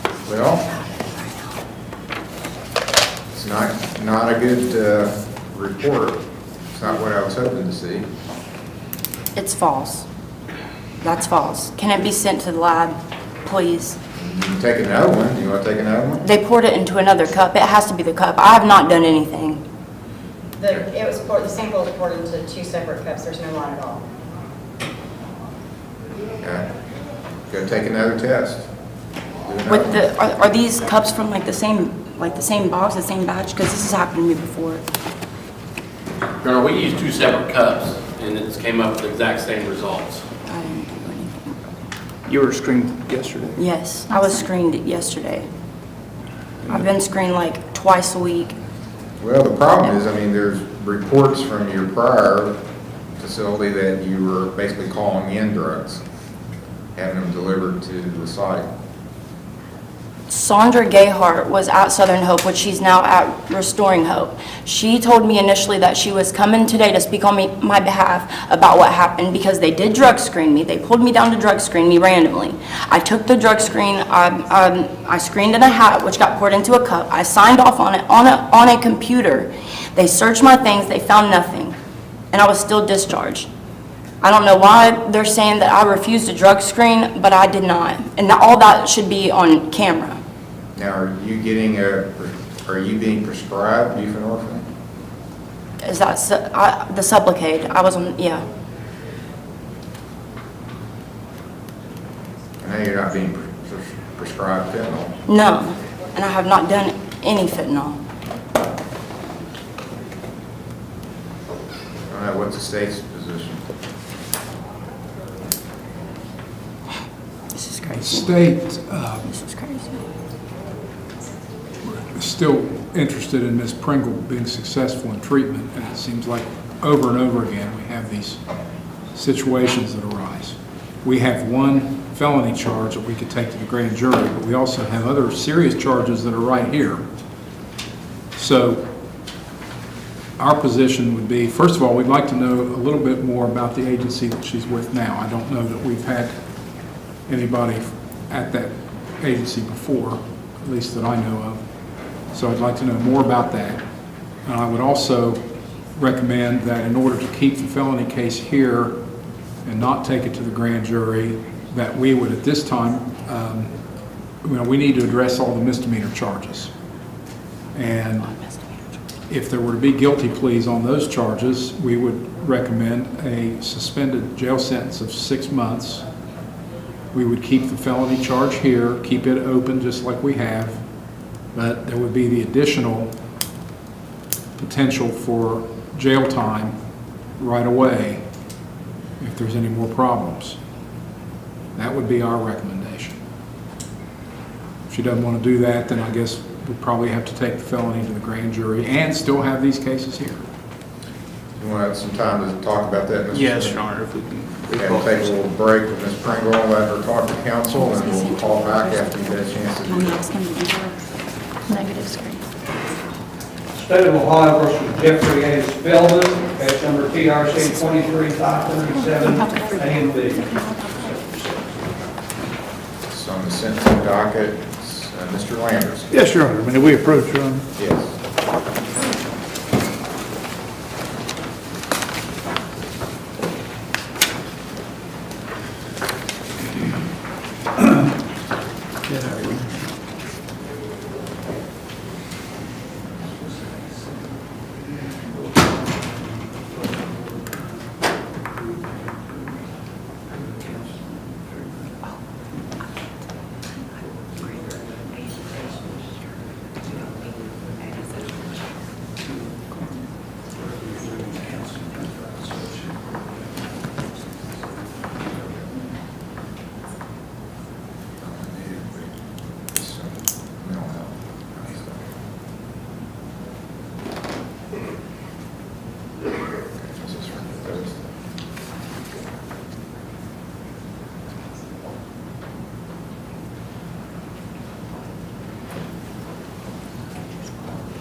case is already been a plea entered. Yes, Your Honor. We are monitoring his treatment, which is, he's gotten good reports, but I don't see that he's completed yet. So I want to continue with that, and then we'll come back in a couple of months and we may conclude it then if he is further along in treatment. She says a couple of months, sorry, John. I have the 11th of September, but I don't have the 18th. Let's see. That's going to fill up fast. And I don't have the 25th, so we can do the 11th. That's about, Okay, as of now, it's okay, so we'll do that. September 11th will be the next one. that's 8 weeks. 10 o'clock. Thank you. State of Ohio versus Scott Taylor, case number TRC 222629.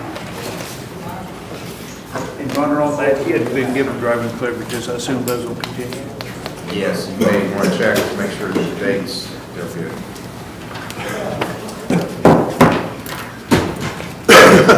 Mr. Taylor is represented by Mr. Smith, second for Senate. Is that OVP? He is, Judge, there should be a report there now. The screen shows buprenorphine. He was getting a Sublocade shot. He's back on Suboxone now. I've attached a prescription to the back to confirm he is in fact lawfully prescribed Suboxone.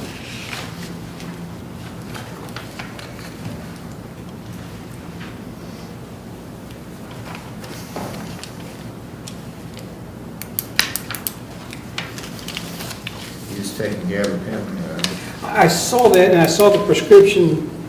It says drug screen's appropriate, so I assume his doctor is aware of that. I always thought that was an issue, but I'm not a doctor. He signed it at the bar. Well, sometimes doctors don't know. Well, I don't know. I can explain anything. Oh, if you can. Yeah, the, back in hometown recovery, they gave me the Sublocade shot at April 4th, and it kept showing up. The half-life can last for a year in the shot because it stores in the fatty tissue.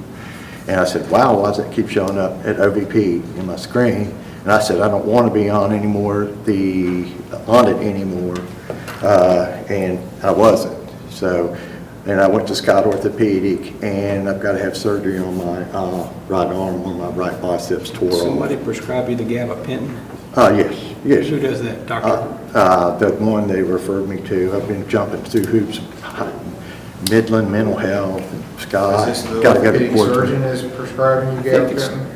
Who's? Dr. Aurora up on, No, not Dr. Allure, Highland Mental Health. Oh. They gave me for my pain in my arm, nerve pain. Well, I just know that the person that advises me on addiction issues, who teaches addiction science at the Marshall Medical School, has indicated to me there's a problem with taking gabapentin and Suboxone together. Oh, they've cleared it, yeah. Well, Tom's the one a lot that of sent, times Your Honor, OVP's the one that sent me to the doctor that gave that it. doesn't mean that it's Oh, good. hey, I don't want to be on any of it. I found a new drug. It's Bikeikin.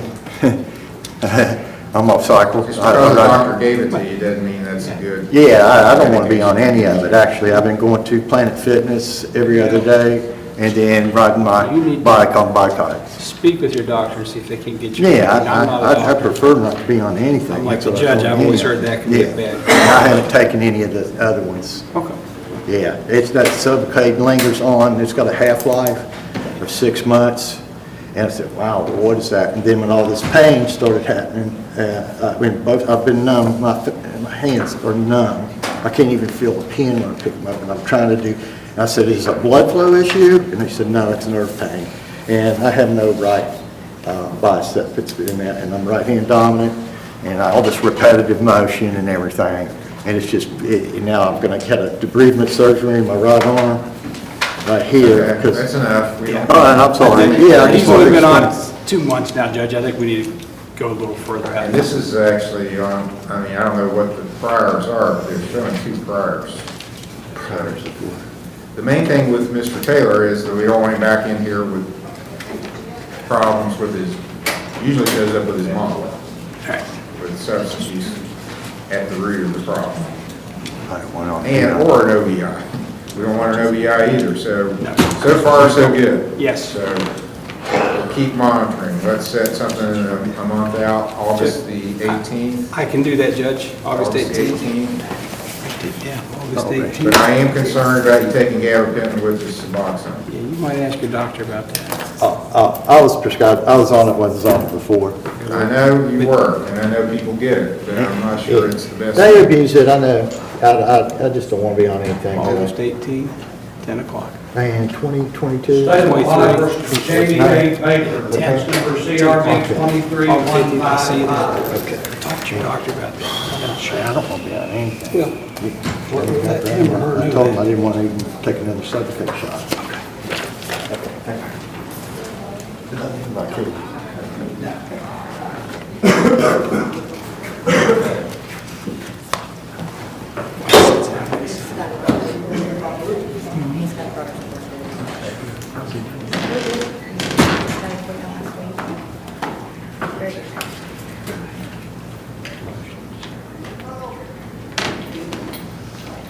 Still going to Shawnee.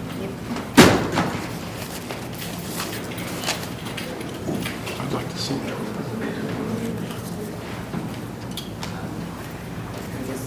That's a good way to open it. Is this on the refrigerator or something?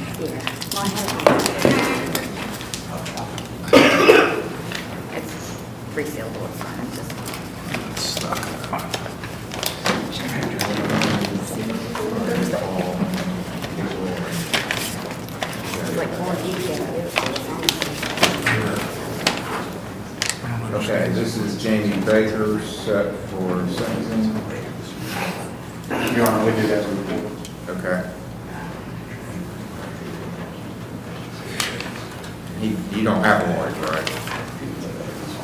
So I think you pled into arraignment. Well, it's the only, we only get one.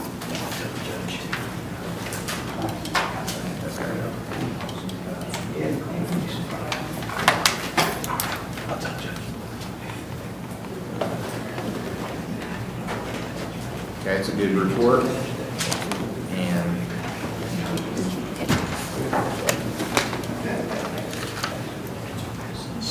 this is Rachel, I was saying. Yes, And she reported that she feels like he's doing a whole lot better. yes, yeah, he's better than we can expect, so. Considering, this has been a rough month, so like we're moving now too, so his Where are mother. you moving to? We're not sure exactly yet, so, you know, one day at a time. Someplace local?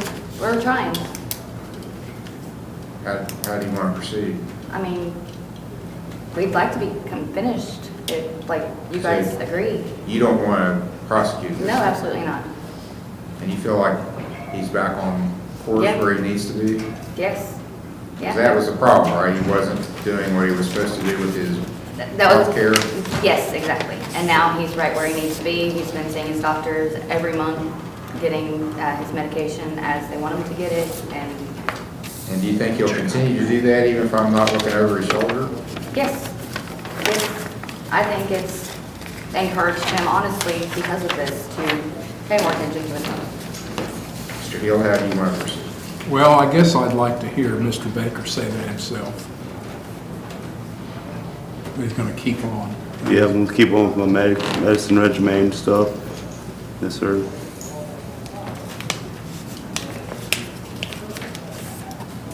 I guess it's time to dismiss the charge, Your Honor. All right, he'll be, I don't think he has the ability to pay costs, so I'm just going to dismiss this without costs. Okay, sir, your case is dismissed. You don't have to come back, but keep going to the doctor like you have been. I will.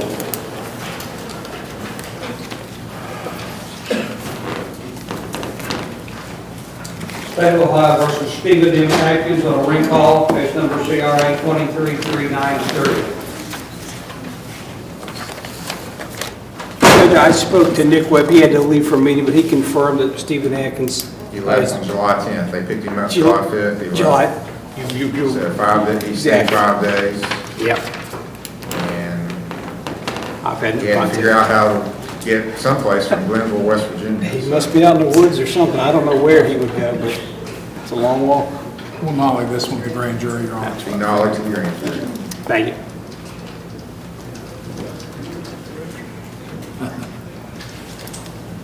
State of Ohio versus Stephen Stapleton Jr., case number CRB 23428.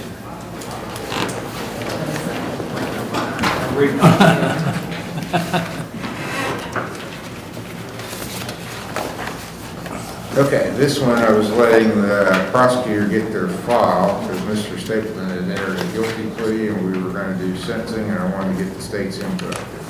Your Honor, we have had the opportunity to read the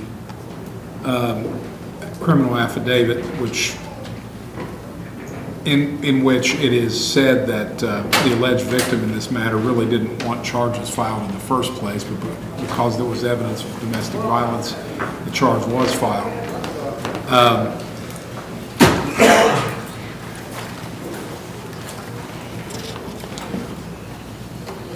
This is, I believe, a case that would be appropriate for a 90-day continuance.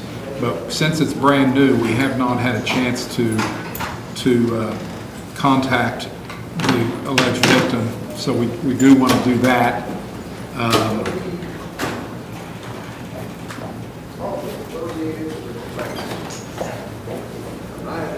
We're not going to ask for a protection order. But we'd like to come back fairly soon. And we'd just like the court to withhold sentencing, see where things, where they go.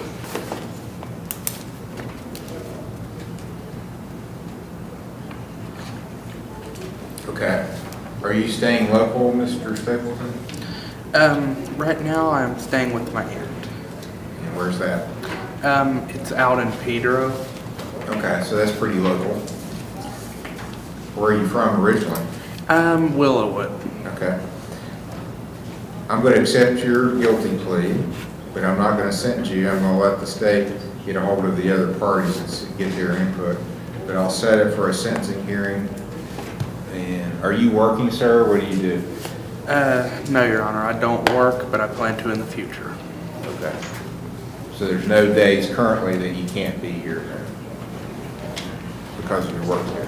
Let's make it August the 11th. So I'm going to write that down. August the 11th, 8/11/23 at 10 a.m. for sentencing.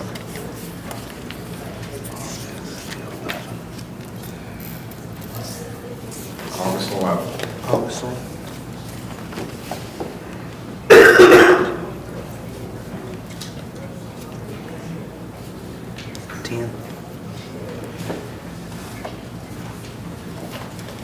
State of Ohio recalls Shandon Pringle, case number CRA 22563, CRB 22564, and CRB 2189. Your Honor, may we approach? Yes.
send your, adult probation.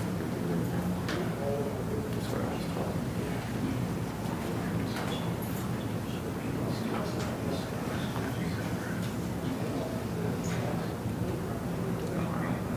Takes it. No.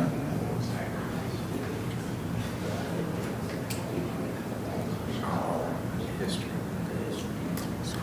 thought you were saying that Daisy results.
It's a negative test from the initial screen when she came to the store.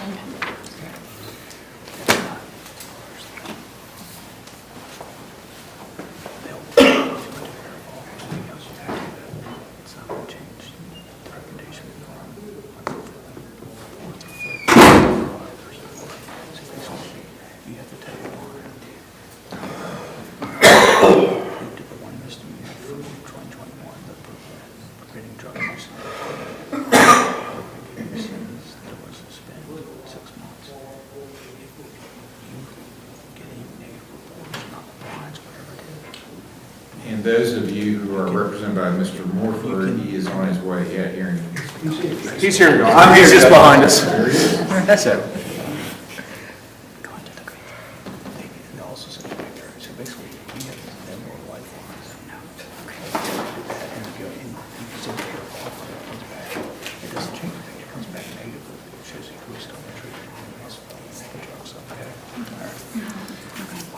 All right, Your Honor, after talking with Ms. Pringle, I don't know where Mr. Hill went, so.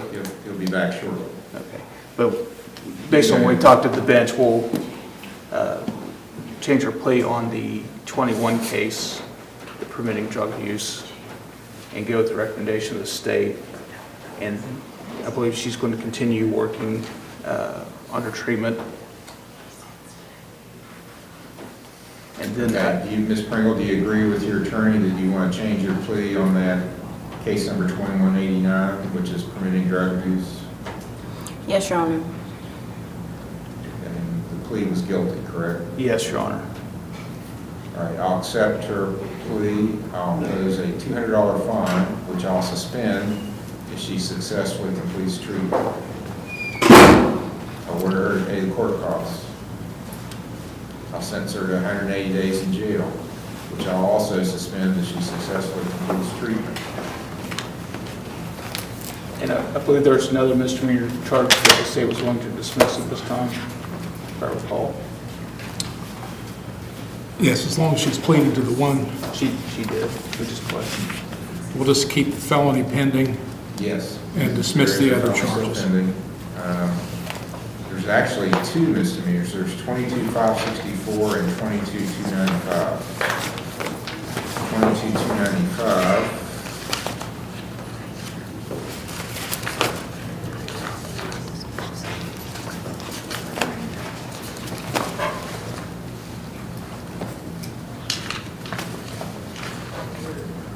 Domestic violence. May of 22, involving Austin Meese. All right, that's, I believe the That one you were looking, that's the one I was discussing. I didn't know, but the other, and then the other one was filed at the same time the felony charge was, that's 22-564.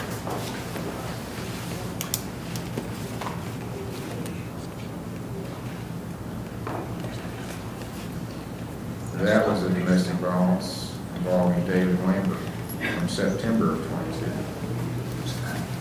That's when. You know what, those are, seeing how they're domestic violence cases, we'd prefer to have some time to confirm that they haven't had any further problems. I don't have any reason to suspect that they have, but I'd like to consult with those victims before we dismiss the charges. But we are committed to doing that as long as there aren't any further problems. you're talking about this new one or the first? The It was the one with Austin was, he came and dropped the TPO, and Mr. DeLocke was representing him. That's right. That's the Okay, one so we- we're okay with doing that one. Yeah, there hasn't been any issues with that. So that's 22-295 will be dismissed now. Discuss it next time. They said there's been no issue. And that was at the victim's request. Yes, I believe the other victims are your aunt and uncle, is that correct? So I guess we'll find out next summer here. So 22-563, 22-564 will remain pending. She's ordered to treatment at Restoring Hope Recovery Care. And is that going to be inpatient? Where's that located? Franklin Furnace. Franklin Furnace?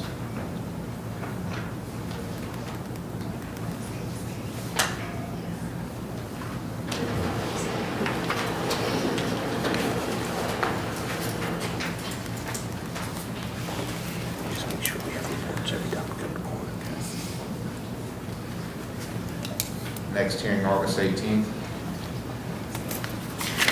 Is that Friday, the 18th? It's a Friday. I'm in trial that day.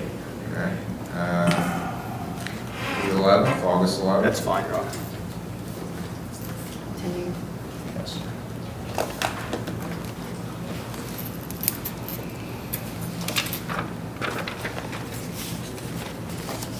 What would be hearing that you want on the case that she was sentenced on? August 18th.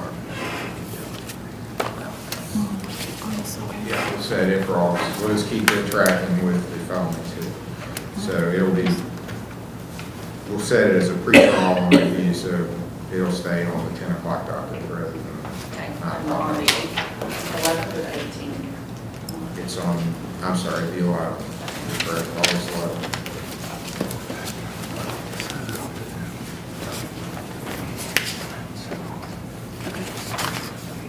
$22,295 is dismissed. Just want to know. Okay, show me that you can do well, let's get a good report Yes, sir. next time. Thank you, Your Honor.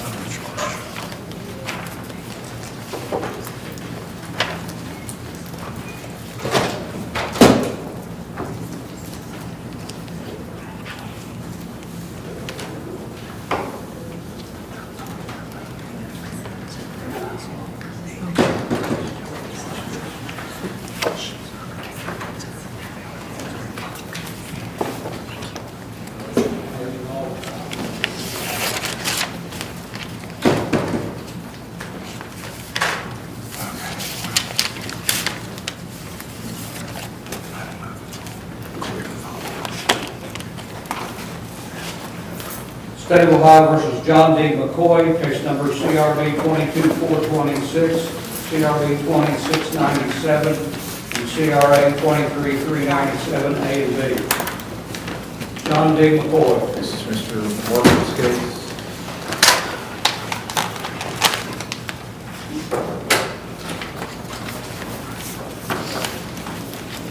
Your Honor. Yes.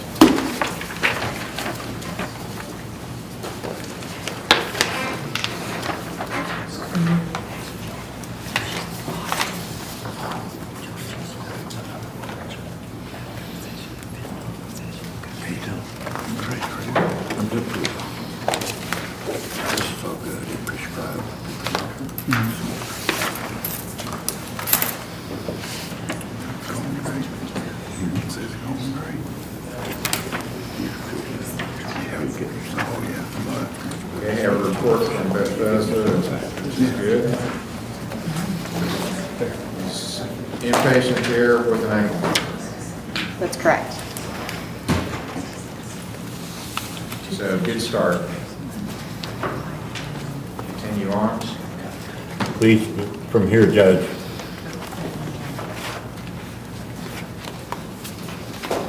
August 18th. That's good. With that. August 18th will be the next hearing. Thank you, Your Honor. You are. Thank you, Judge. Now, let me make sure, I don't know if he was ever arraigned on this. There's a file here, 22-426, of a criminal mischief charge from, it's all April 11th of 2022, alleging that Mr. McCoy, or John D. McCoy of Zanesville, Ohio, without the right to do so, moved, defaced, damaged, destroyed, or otherwise tampered with the property of the village of Chesapeake. He was arraigned on that. I'm sorry? He's been arraigned on that. Has he been arraigned on it? Okay. All right, Mr. Warford, I'll point you on that also, include the mark on the file. Thank you, Your Honor. And we'll keep it the same date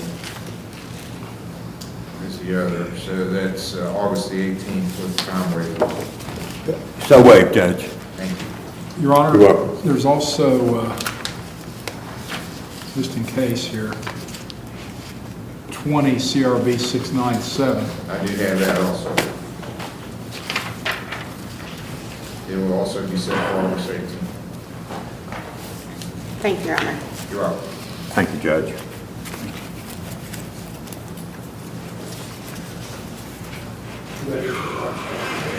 Okay, we're going to go to the jail for some hearings by teleconference. State of Ohio versus Caleb Langdon, case number PRD 23672, A, B, C, and D, CRA 23332, CRB 23333. Elizabeth Albright is on deck. May I approach, Your Honor? Yes.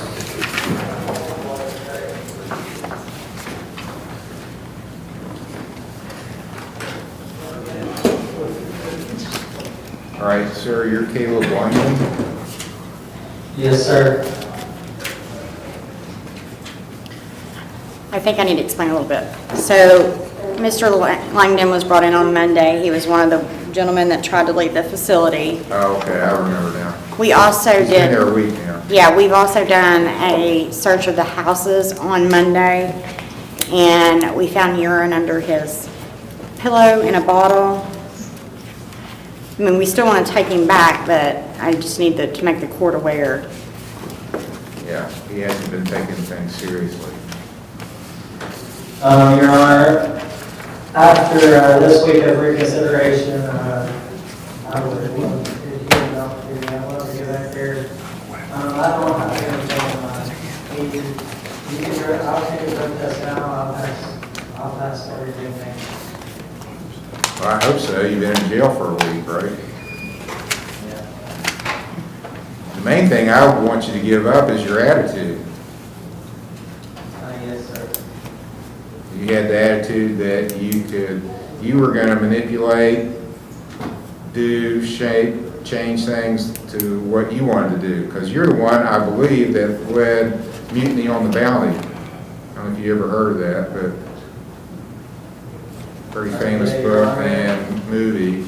You kind of led a rebellion at Bethesda and got a bunch of people all riled up and were called Southern Hope, and they sent a van over to pick you up. Yes, sir, I won't let that happen again. I have talked to him a couple times on the phone. He does seem remorseful. I think he's just very impressionable. Yeah, so he wasn't a leader, he was like, I think there was some coalition there. I think that it was him and another gentleman from Common Pleas, but the whole house, kind of, the four that we had in here kind of intertwined with each other. I think it's like a little clique. Mr. Langdon, this is what your attorney, you know, you're on real thin ice right here, and you're in a precarious position.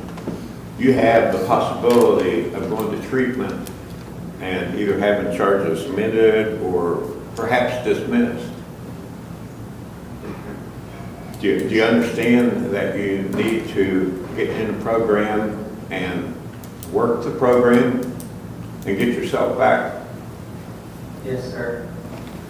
Otherwise, you're going to find yourself where you're sitting now. Yeah, that's what it's on. or even if it's possible, maybe a work, I've never been to prison, so I've been to the county jail, not locked up, but just to visit it. It's pretty awful. Prison is gonna be even worse because you've got a lot of bad people there you gotta deal with.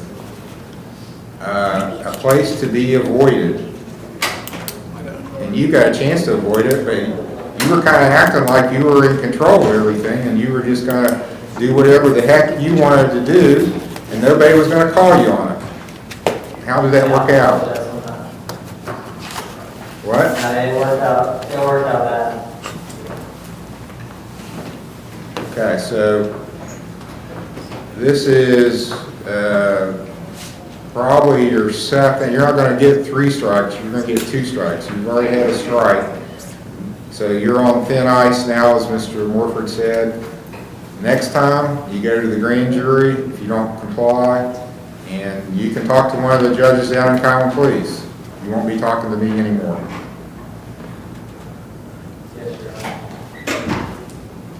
Do you have any questions, Mr. Langdon? Yes, sir.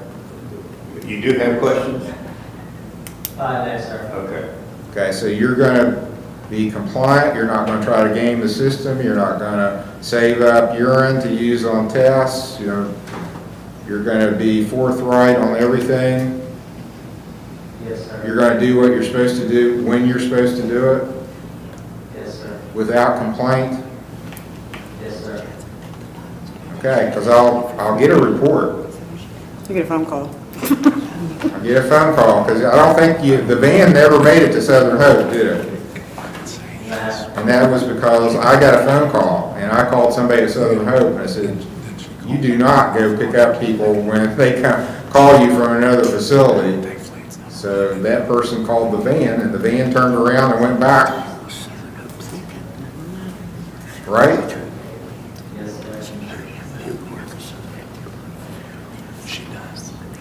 Okay, I'll order him released today to Bethesda We'll get him today.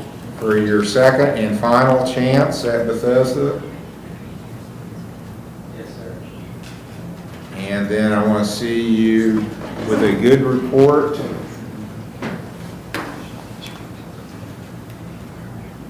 Gunnar, is the bond to remain or is it a new bond? Yeah, I'll change the bond. I'd set his bond at 10,000 cash or surety because I didn't want him out of jail. I wanted you to sit, I wanted to adjust your attitude. I thought maybe sitting in a week in jail would adjust your attitude. Yeah, I agree. Okay, so I'm going to let you out on a $2,000 signature bond.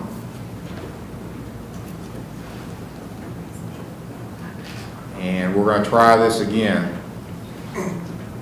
And I want to see you on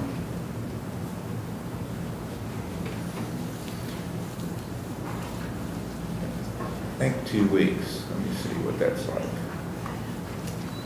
Yes, sir.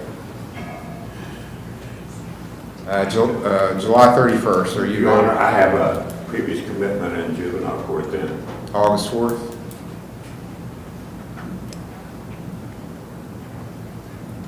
I'm here then, Judge. Okay, I'll see you on the first Friday in August, and hopefully it will be a very different report then that I get. Absolutely, Your Honor. Okay. August 4th, 10 o'clock is his next hearing. Thank you, Your Honor. Thank you, Judge. State of Ohio versus Elizabeth Albright, case number CRA 23-426A and B, CRB 23-427. Chief Cremines is on deck.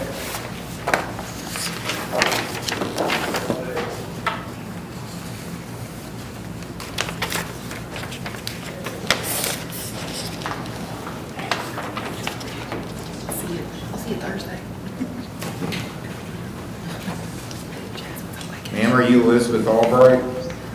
Yes. I'm Judge Capper at the Lawrence County Municipal Court. This is your arraignment hearing. Recording has started. You have a right to remain silent. You don't have to make any statements, but if you do, it's all being recorded, as you just heard. It could be used against you. You have a right to have an attorney, to have one appointed if you can't afford one, to have bail, to make the state prove the charges filed against you beyond a reasonable doubt. Do you understand those things, ma'am? Yes. The first charge I see, 426A, is aggravated possession of drugs.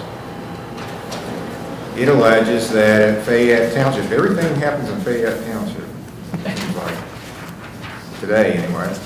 Fayette Township, on July the 16th, you knowingly obtained, possessed, or used a controlled substance, and that substance was methamphetamine, and that was equal or exceeded the bulk amount. They're alleging it was 10 grams. So that's a felony of the third degree, carries a maximum penalty of 5 years in jail, $8,000 fine.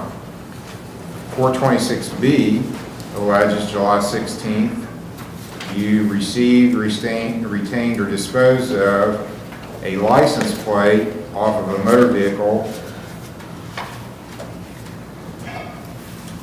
that you knew or had reason to know was obtained by a theft offense. So that's a felony 5, maximum penalty a year in jail, $2,500 fine. 23-427 is a misdemeanor, alleges that you were in possession of a hypodermic syringe that you were using to administer illegal or unlawful drugs. That's a second degree misdemeanor, maximum penalty is 90 days in jail, $750 fine. So those are the three charges. Do you understand them, ma'am? I understand the charges. Do you have the money to hire a lawyer? Pardon me? Do you have money with which you can hire a lawyer? No, I do not. Do you have a job? No, I do not. You have no income? I have a disability.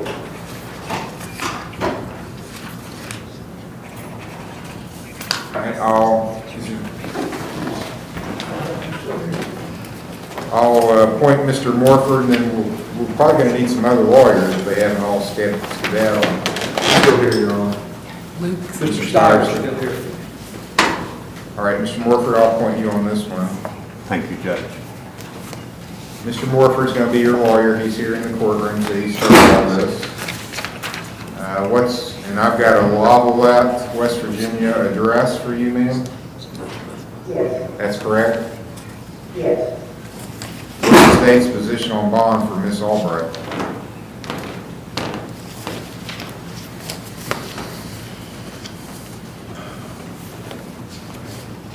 State would request a $5,000 cash surety bond. Okay, I'll set 5,000 cash or surety. I'm going to assume she can't post that. And that probably came into the jail on the 16th, which was yesterday. So we'll need to do the preliminary next Monday, the 24th. Preliminary hearing will be July 24.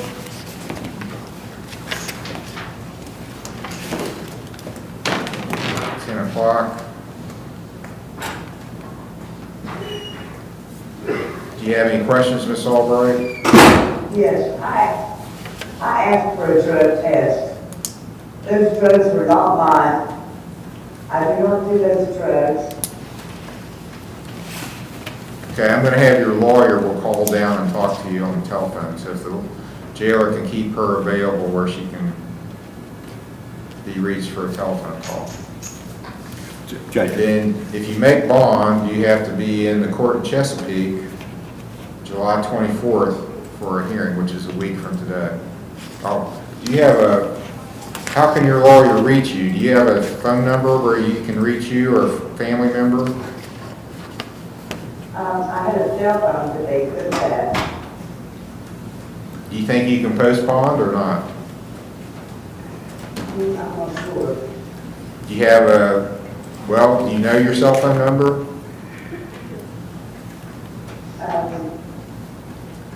Yeah. Do you want to give it to your lawyer? Do you see her ready to write it down? Okay. 727 645 7403. Thank you. Ms. Albright, this is Butch Morford. I will be calling here as soon as I finish my cases. If you'd ask the jailer to keep you out by the telephone. Okay. Do you have any other numbers that you would like for him to call? Is there another family member or someone close to you that you would want your lawyer to reach out to? No. Okay. July 24th is the next hearing. I'll be calling you momentarily, ma'am. Okay.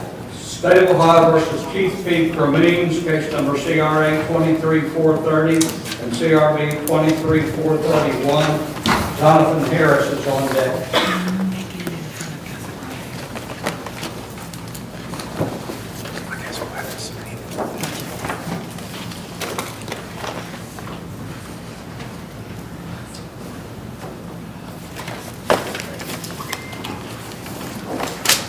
Sir, are you Keith Cremines?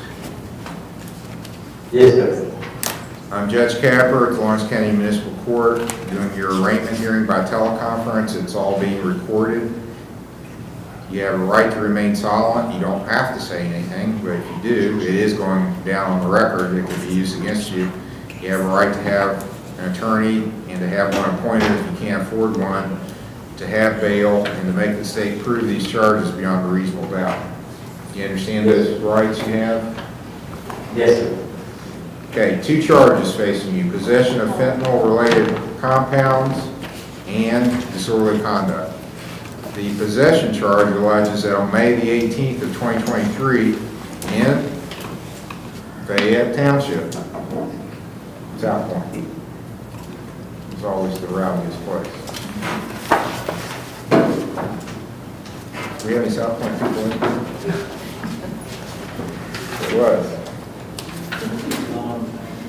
Back in the day, still the same. Okay, so May the 18th in Fayette Township, you were allegedly in possession of fentanyl-related compounds. That's a felony 5, maximum penalty a year in jail, $2,500 fine. 23-431, July 15th, Fayette Township, you were making unreasonable noise, offensively coarse utterances, gestures, displays, and this was committed in the presence of a law enforcement officer, and that you persisted after you were warned to stop. So that's a disorderly conduct, but the jailable variety, M4. Maximum penalty is 30 days in jail, $250 fine. Do you understand these two charges? Yes, sir. Do you understand your rights? Yes, sir. Do you have the money to hire a lawyer? No, sir. Do you have a job? No, sir. Mr. Steyer? Is he in his office over there? Okay. Mr. Steyer is going to be your attorney. He is here listening to all this. state's position on bond for Mr. Cremins. Your Honor, the state would not oppose an OR bond if it was accompanied by an assessment and compliance with whatever substance abuse treatment would be recommended. I'll go to OVP. Do you have a pay source, sir? A medical card of some kind? Yes. Which state? Ohio.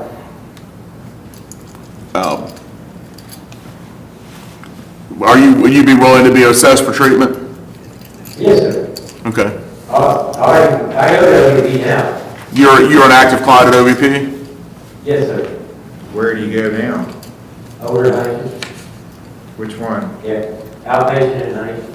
Which I'm one? also working. Where physically in Huntington? 20th Street, 6th Avenue.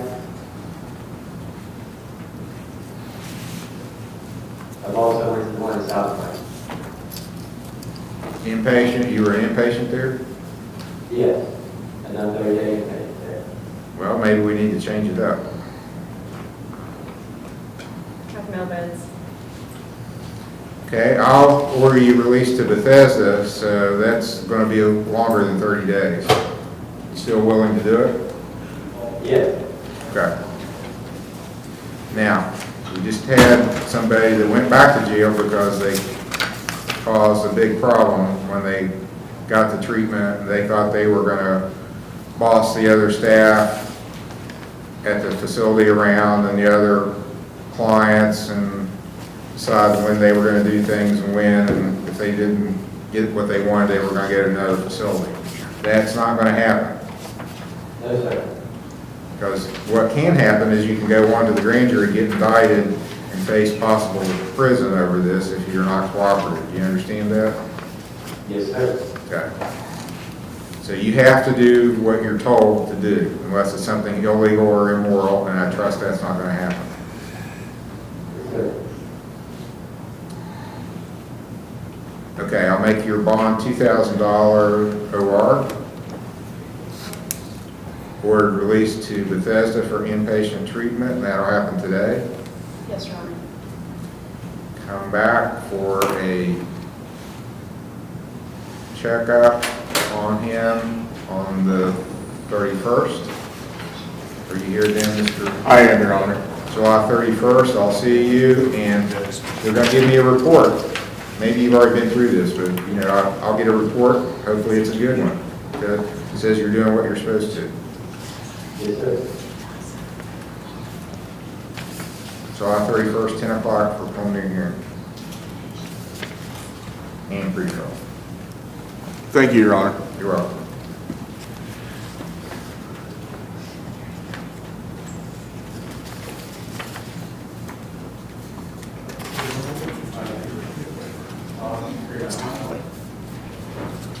He's been in jail since the 15th. If he's getting out of jail, they got 15 days from the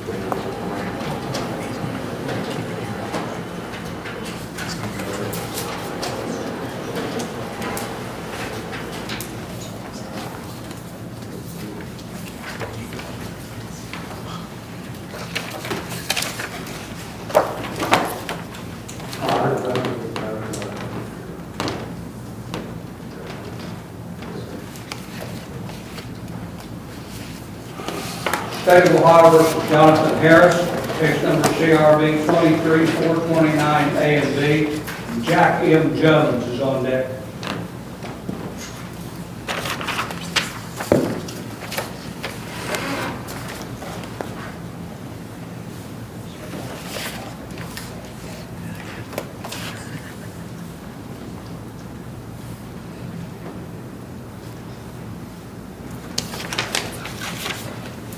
Okay, Jonathan Harris is at the jail. Yes. And Mr. Harris, I'm Judge Capper at the Lawrence County Municipal Court. We're doing your arraignment by teleconference. So you are appearing in court today on a television monitor. It's all being recorded. And you have a right to remain silent. You don't have to say anything. If you do, it could be used against you. You have a right to an attorney, to have one appointed. If you can't afford one, to have bail. make the state prove the charges beyond a reasonable doubt. Do you understand those things? Yes, sir. Okay, you got two charges, domestic violence and resisting arrest. On the domestic, that's case number 429A. It's alleged at Perry Township, so there's a change. It's Perry Township, July 14th. You recklessly caused serious physical harm to Michaela Harrison. And it's alleged that Michaela is a member of your family or household. So you're charged with domestic violence. It's a first-degree misdemeanor. Maximum penalty is 6 months in jail, $1,000 fine. 429B alleges that July 14, you did recklessly or by force resist or interfere with the lawful arrest of yourself. That's a first-degree misdemeanor, resisting arrest. Maximum penalty is 6 months in jail, $1,000 fine. Do you understand the charges? Yes, sir.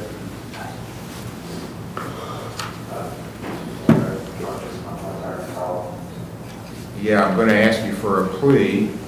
You have three choices: guilty, not guilty, no contest. Not guilty is always the safest plea. What plea do you wish to enter, Mr. Harris? Not guilty. Do you want a lawyer appointed to represent you? Yes, sir. Do you have a job?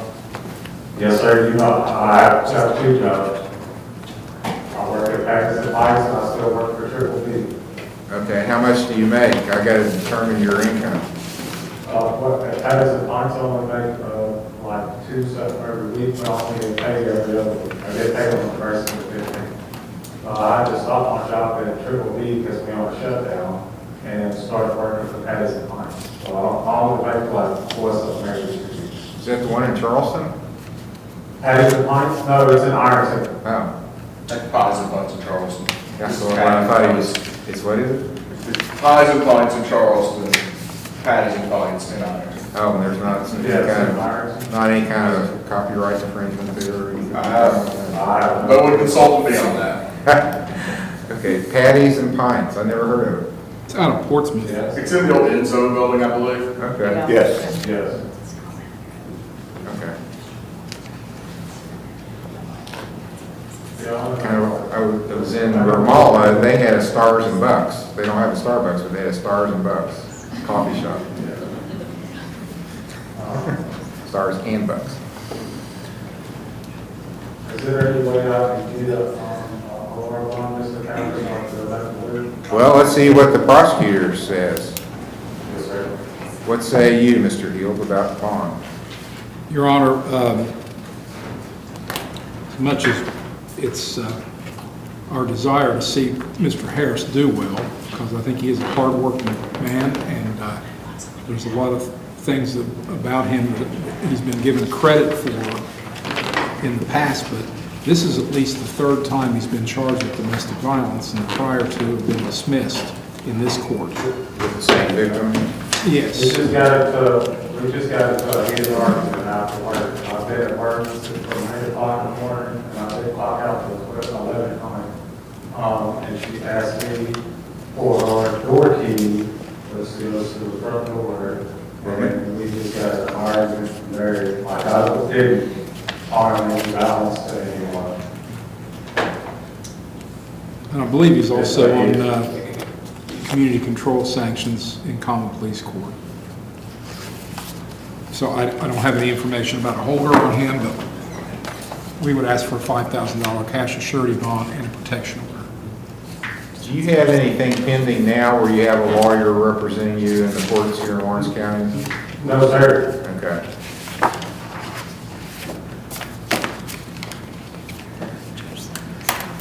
That's why I asked for the security bond, so I could go back to it. Whatever he asked me to do. Well, before I set bond, can we check with Colin, please, and see if there is some sort of holder or what the status is? You have had a case in Colin, please, though, correct? I have once before. Okay. So before I decide what your bond is, I want to get the status of that, so I'm going to let the prosecutor check on it. I'll recall you later in the docket I probably need, when you appeared in court before, did you have a court-appointed lawyer or did you hire a lawyer? And who was your lawyer last time? Tyler, I think. Tyler Smith? Yes, sir. Okay, he was here, but he left. I'll go ahead and appoint him to represent you on this matter, and then I'm going to let the prosecutor get me some more information before I decide what your bond is. So I'll have you back out later. State of Ohio versus Jackie M. Jones, case number TRD 2977 A and B, and Andrew Richburg is on deck.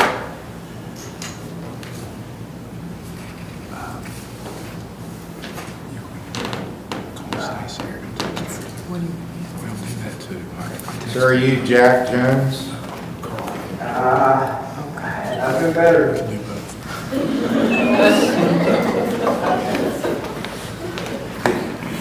I don't know if you understood my question.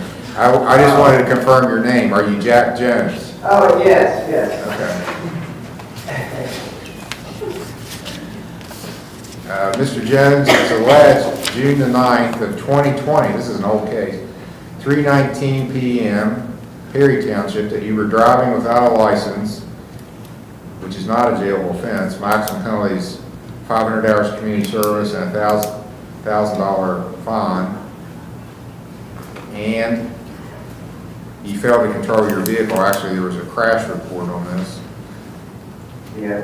That's a minor misdemeanor, no jail time, $150 fines, the maximum penalty. Now, the problem is, it's alleged, that you were cited in the traffic court, and that was for June 23rd of 2020, and you didn't show up. So a capias got issued for you, and it's laid out there all this time, and somehow you wound up walking into it this past weekend and got arrested on a non-jailable case for not appearing. So do you understand the charges? Yes. You don't have to say anything. You have a right to remain silent. I can't appoint a lawyer for you because it's non-jailable offenses, but you can hire a lawyer, and you have a right to bail, and you still have a right to make the state prove these charges beyond a reasonable doubt, even though they're non-jailable offenses. The officer actually talked to me like that the officer that arrested me didn't work there anymore, and then it'd probably be dismissed. I mean, I'm just telling you what I was told by the... Okay, I don't know that either, so how do you want to proceed? Can I get out? Eventually. But first you got to plead. You got to give me a plea. Are you going to plead guilty, not guilty, or no contest? Those are Okay, well, yeah, I didn't show up, I didn't show up before because Well, we're beyond that now. I know you did show up, that's why you're in jail, but to the original offense, how do you plead? Were you driving without a license, and did you fail to control your vehicle? Okay, and it looks like it was a one-vehicle crash. And it was not your car.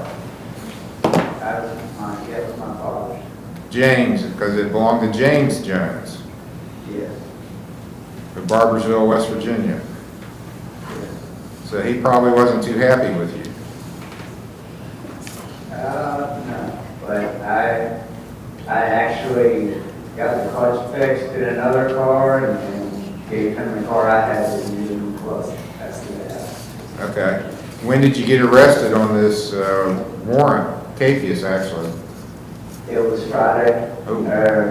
Friday, actually, it was probably Saturday, about 2 o'clock in the morning, maybe. Now, do you have other charges? Is this it? This is it. How do you get arrested at 2 o'clock in the morning without other charges being filed? Really, I called actually my mother, who isn't in good health, and I told her to stay there and not pick me up, and then I was going to spend the night there, and she's like, no, I'd rather get you tomorrow because, I've been clean 5 years, and I go to the methadone clinic. That's what, today I was hoping to get out before 12, but I mean, literally I haven't touched it for 5 years. It's successful. You know, I've been on it for like 10 years, but like for 5 years I haven't touched it. And yeah, it's so rough there for us. Okay, well, I still don't know how you got how did you get police contact? Oh, well, my mother got pulled over. Oh, you were a passenger in your mom's car? Yes. Okay. Yes. She was trying to get home fast at 3 o'clock in the morning? She didn't use her blinker. Okay. Yeah. That was it. At 2 o'clock in the morning, you're going to get pulled over for stuff like that. Yeah. What's your dosage on your methadone? 135. Oh my gosh. That's about the highest I've ever heard of. I used to be on 185, and I was hoping to get out of here by, Yeah, you're probably sick, aren't you? Kind of sick right now? Yes, very much so, yes. Are you still living in South Point? Yes. Well, actually, sometimes I stay with Mom, I stay with my dad in Barbersville, and sometimes I stay in Ashland. I kind of live. So how do you pay for your methadone?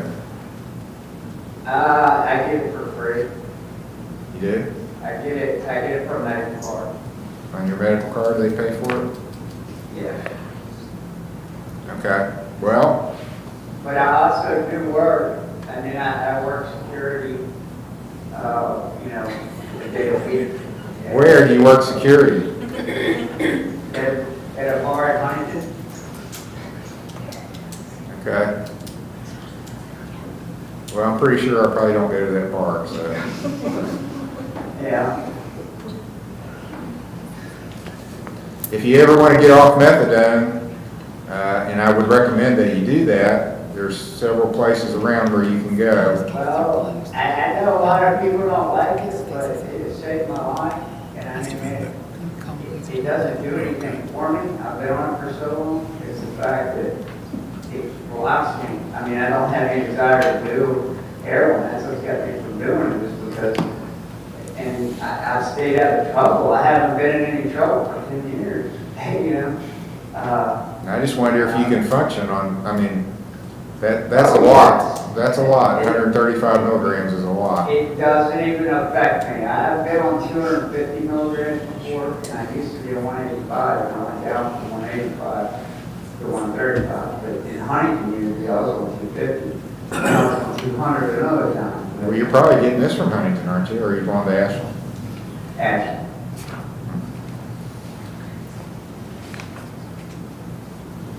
Okay, on your, And it saved my life. well, the long-term effects I don't think are good, especially at that high dosage. Right. Well, it's keeping me alive, Well, there's other alternatives. There's other stuff you can Yeah, go to. so boxing didn't do it. I've tried boxing. Too many problems. I mean, it just didn't do it the right way. Gave me anxiety really bad. I always had sweats. It just, methadone was the only one that actually, kept me calm. I mean, I know a lot of people don't look at it like that, but I mean, there are people that help and it saved their life. I know people that it saved their life. Yeah, I think, my personal opinion is I think it could be used appropriately, but in our area, I don't think it is used appropriately by most of the providers. So, anyway, you're not here for that, so I just give you some free advice. If you ever want to change, there's ways you can change and get on something what I think is safer. Right. Long term. Okay, on your traffic cases, if you would have come to court, you wouldn't have went to jail. So you're in jail because of your failure to appear. Yeah. Okay, on the failure to reinstate your driving privileges, I'll impose a $100 fine, and that's a little higher than it would have been if you would have come to court before. And I'm going to order you to do 3 days of community service, and that's more than if you would have. There has to be a penalty for not coming to court. Plus, you got jail. And then on the failure to control, a $50 fine. And I'll do 2 years of level 5 probation with a review hearing on January the 16th. So if you don't come to that, there's a chance I'll see you back again on a warrant. Okay. So you gotta take care of stuff, or if you don't, when you miss court, your bad stuff happens. You get a warrant laying out there, and then when you have police contact, you go to the New Scout. You don't go home. So, You're gonna get out of jail today, unless thank you. you got a holder from another court. Okay. Okay, that's all. All right, thank you. You're welcome. State of Ohio versus Andrew M. Richmer, case number CRA 23425, and Jade Lewis is on deck.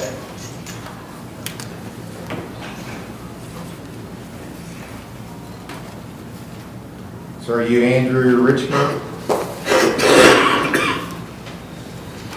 I couldn't hear you, sir. Could you repeat that? I said, yes, Your Honor. Okay, now I can hear you loud and clear. All right, Mr. Richmond, or I am Judge Capper of Lawrence County Municipal Court in Chesapeake. This is an arraignment hearing for you. You have a right to remain silent. You don't have to say anything. If you do, it's all on the record. It can be used against you. You have a right to have an attorney, to have one appointed if you can't afford one, to have bond, to make the state prove charges beyond a reasonable doubt. You understand all those things? Yes, Your Honor. It's alleged that there's a warrant for you from the Common Pleas Court in Knox County, which is Mount Vernon, Ohio. I have a copy of it in the file. For aggravated menacing, domestic violence, and resisting arrest. And it says also that was for the underlying charges. Apparently, that court sent you to treatment, and you didn't comply, according to them, with the terms of your treatment, and they're asking that you be arrested and sent to that jurisdiction. So, you have a right to what's called a Rule 4 hearing. That's a hearing to determine, are you the Andrew M. Richmer that this court is seeking, and is there good cause to send you to that court? You can have an attorney for that hearing. It will not be whether you did or didn't do the stuff they're alleging. It's just going to be whether I should send you to that jurisdiction. Do you want to have such a hearing, or do you want to waive that hearing and agree that you're going to go to Knox County? I can waive the hearing and go to Knox County. I've always reported it. I don't ever have anything to do. I've never ever missed a work day or anything like that. I can arrange a ride and get picked up and all that service. Well, let me read what they sent us an order for detention, so let me see what they say. Now, they said they sent you, this is Judge Wetzel, Judge Richard B. Wetzel.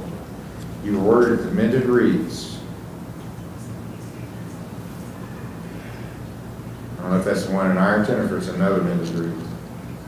It's the one in Ironton, Your Honor. Okay.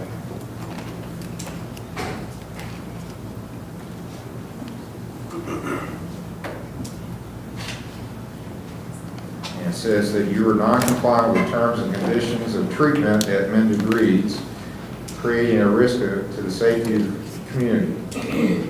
Therefore, a statewide warrant is issued. And they're asking that you be held without bond, pending your return to Knox County. Okay. Well, Your Honor, I wasn't being a threat. I just asked to go to a different treatment facility or to speak to my judge or my probation officer. I tried contacting her a couple of times. I tried getting a hold of Tricia Love, who's in charge of BHP, which is Behavioral Health Partners. I'm more than willing to wear a monitor, anything like, I want to go to the Freedom Center, go to IOP. I was about to be a 2.1 amended reads anyways. I was a 2.5 when I asked to leave. It was because the house is so crowded. There's like 16 people and a bunch of other staff members and stuff. And I'm a bipolar schizophrenic, and I couldn't get any sleep or rest or even be able to concentrate. And I've got a couple other issues from separation and stuff from when I got in trouble. I was in a 9-year relationship, and that was affecting me really bad. Those were my reasons for wanting to actually leave Men's. It's a good program, I excelled there. I had a folder this thick full of paperwork that I'd done. Like I said, I was a 2.5. I went from a 3.5 to a 2.5, and I did just about everything that I could in the program, except for one point to where there was just too many people. I'd been there too long, and I was trying to find another way to be good at Knox recovery, Riverside recovery, the Freedom Center, just something around my town, so I didn't feel so out of place because I have social insecurities. And those are my reasons, Your Honor. Okay, well, it looks like you're going to get a chance to talk to the judge on this case. I don't think I can hold you without bond on this, so I'm setting bond at $10,000. Is that a bond you think you can post? No, but I would respectfully ask for a recognizance bond. I've never, missed a court date or anything like that, Your Honor. I've always showed up. I've already got an attorney. I contacted him the other day. His name is Mr. Dankovich. I told him what was going on with me, wanted to leave, and I will contact him immediately to let him go home today. Okay, well, I respectfully decline to do that. So that's going to be your bond. And since you can't post bond, I'm going to order Knox County Sheriff to come pick you up. Okay. And I'll give them a week to do that. So I'm going to set that as July the 24th by 8 a.m. So if the jailer's listening in, tell them they've got until next Monday at 8 a.m. If he's still in our jail, I want him on my docket to find out what happened, why he's still here at 10 a.m. So I'll see you, hopefully I will not see you, but if you're in the jail, I'll see you next Monday at 10 a.m. or thereafter to figure out what happened, why you're not in Knox County. All right, thank you, Your Honor.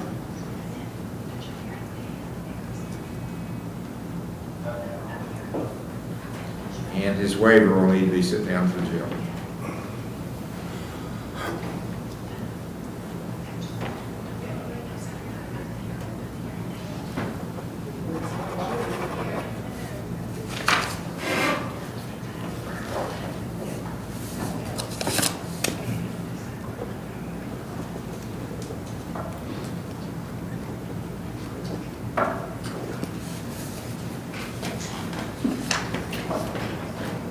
State of Ohio versus Jade Lewis, case number CRA 23-432A and B, and CRB 23-433A and B.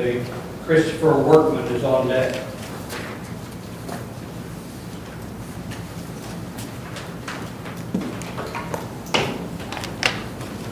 Ma'am, are you Jade Lewis?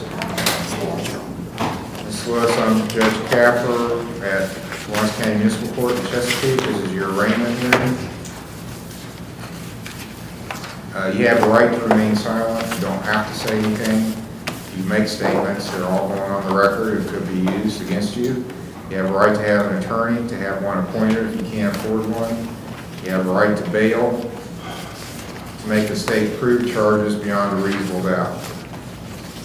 Okay. Do you understand those things? Yes. Okay, looks like you got 4 charges total, 2 felonies, 2 misdemeanors. So let's start with the felonies first. Those are the most serious charges. 432A is a possession of cocaine charge.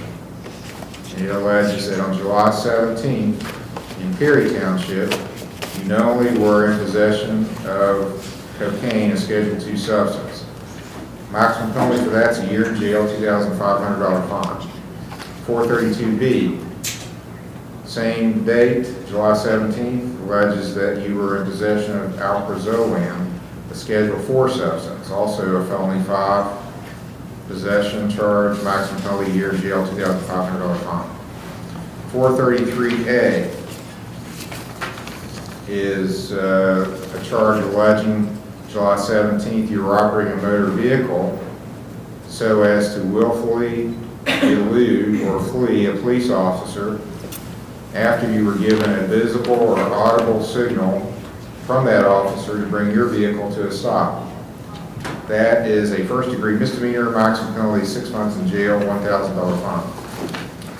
433B alleges that same time and place you were in possession of drug paraphernalia, being a straw with drug residue in it.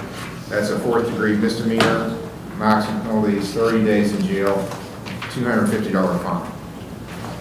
Do you understand these charges, ma'am? Yes, And you do understand your rights? yes. Do you have the money to hire a lawyer? Not right now. Right now, I take care of my mom and helping her take care of everything at the house. So the only reason I didn't stop is because we was out in Little Solid and it was dark. So I pulled in my uncle's property and that's when I stopped. That's the reason why I didn't stop. Okay. Well, are you working? Do you have any income coming in? Yeah, basically I help my mom here and there, like she pays me. Okay. Is that a regular thing or just casual No, money? it's a regular thing. How much does she pay you a week? She pays me like almost like $400 a week. Do you have children? Yes, I have one. Okay, you're eligible for court-appointed counsel then.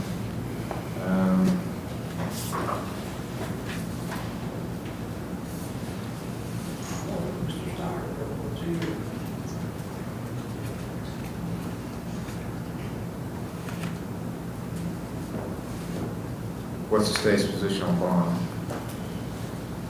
Your Honor, the state would not be opposed to an OR bond if it was accompanied by an assessment and treatment at the recommendation of the counseling agency. All right, so I'm going to get that over one. if you agree to go to counseling for assessment for counseling. Okay, yeah, I will. All right, Mr. Morford, I'll appoint you to represent Ms. Lewis. Have you ever been to treatment before, ma'am? No, my mom works in the treatment program. Okay, well, you She can't. helps the homeless. Which one does she work at? She works in at the one in Huntington. It's called at the same thing. Okay, well, you're going to go, you have Ohio medical card? No, it's in West Virginia. Everything when my grandmother died, everything got switched over to West Virginia. Okay, where have you been living? Really, I've been staying at my mom's house. This is where I've been helping her out. Well, where's that? It's in Huntington. What's It's got 300, Fifth Avenue, apartment 7, 25701. It's right there by the workman store, and where all the rehab places are. On Fifth Avenue. I have to go. I have to get there. He said that I have to go to the Ironton Municipal Court. Okay, you got charges there too? I don't know, that was, she just said something about, what is that? So that'll be tomorrow, right? And it said it was illegal conveyance, I don't know if that is. Six up in the jail. Sounds like.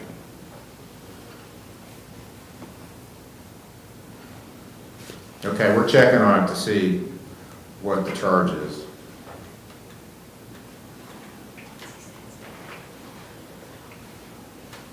So that means I won't be able to owe her out then.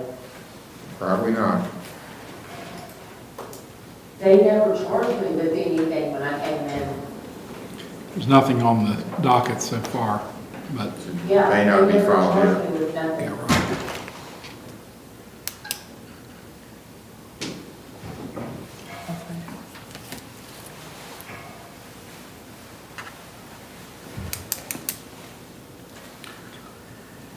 We're still Well- looking. Trish has, I think the jailer said there was a holder. So. How does that complicate things? well, if it's a legal conveyance, then that could be, what, an F3, I think?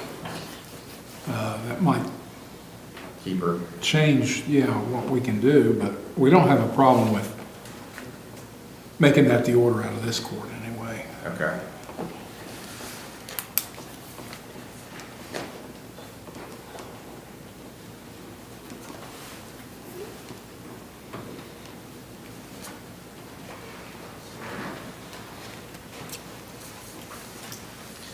All right, since apparently you have a holder from Iron Municipal, I'll set an OR bond. So that means the Iron Municipal is going to decide if you get out or not, because I'm letting you out.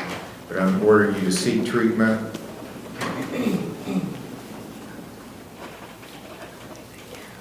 What's the amount of the OR bond, please? 2,000. And the agencies that I would prefer to work with in Huntington would be OVP, ProAct, or Valley Health, Okay. or RRG. I don't know if you can get a, there's nobody here from there. Okay, so whenever I pick which one, I just give the paperwork or fax it to you? No, you're gonna come back to court and Okay. we'll need to have it then. Okay, all right. Now, the complicating factor is you may not be getting out because of this overcharge, and I don't know, I'm not the judge on that, so I don't get to make that decision. I'm having Right, that that's checked what on I'm right saying. now, Judge. They never charged me with anything when I came into the jail. Well, the jailer's saying you have a holder, so we'll, if you don't, then fine, go get treatment and come back, and we'll set another hearing date. You've got to come to the Okay. court in Chesapeake. The court that you're Yeah. appearing for is the one in Chesapeake. You know where that is? Yes, Okay. And we need a phone number for your lawyer to get a hold of you with. okay, it's 304-963-1821. Thank you, Judge. And then, is your do you know your mother's number? By heart, no, I do not. But I will give it to you guys whenever I get Well, out. I just, if your lawyer couldn't get a hold of you, I thought maybe you could try to get a hold of your mother. Does she know where you are? Most likely, probably, yeah. Okay. Yes.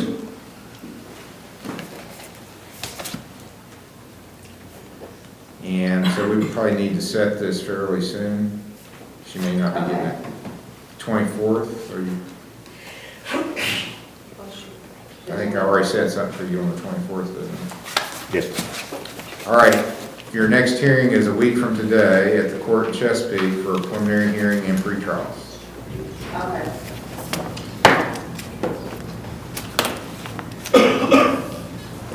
Okay, that's all. Thank you, Judge.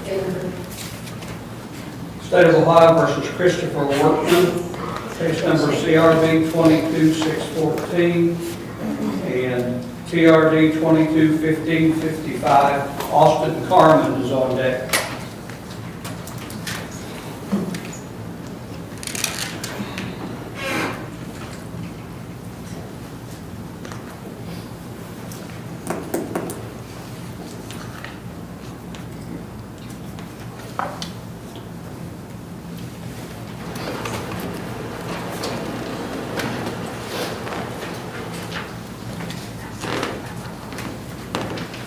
Sir, are you Christopher Workman?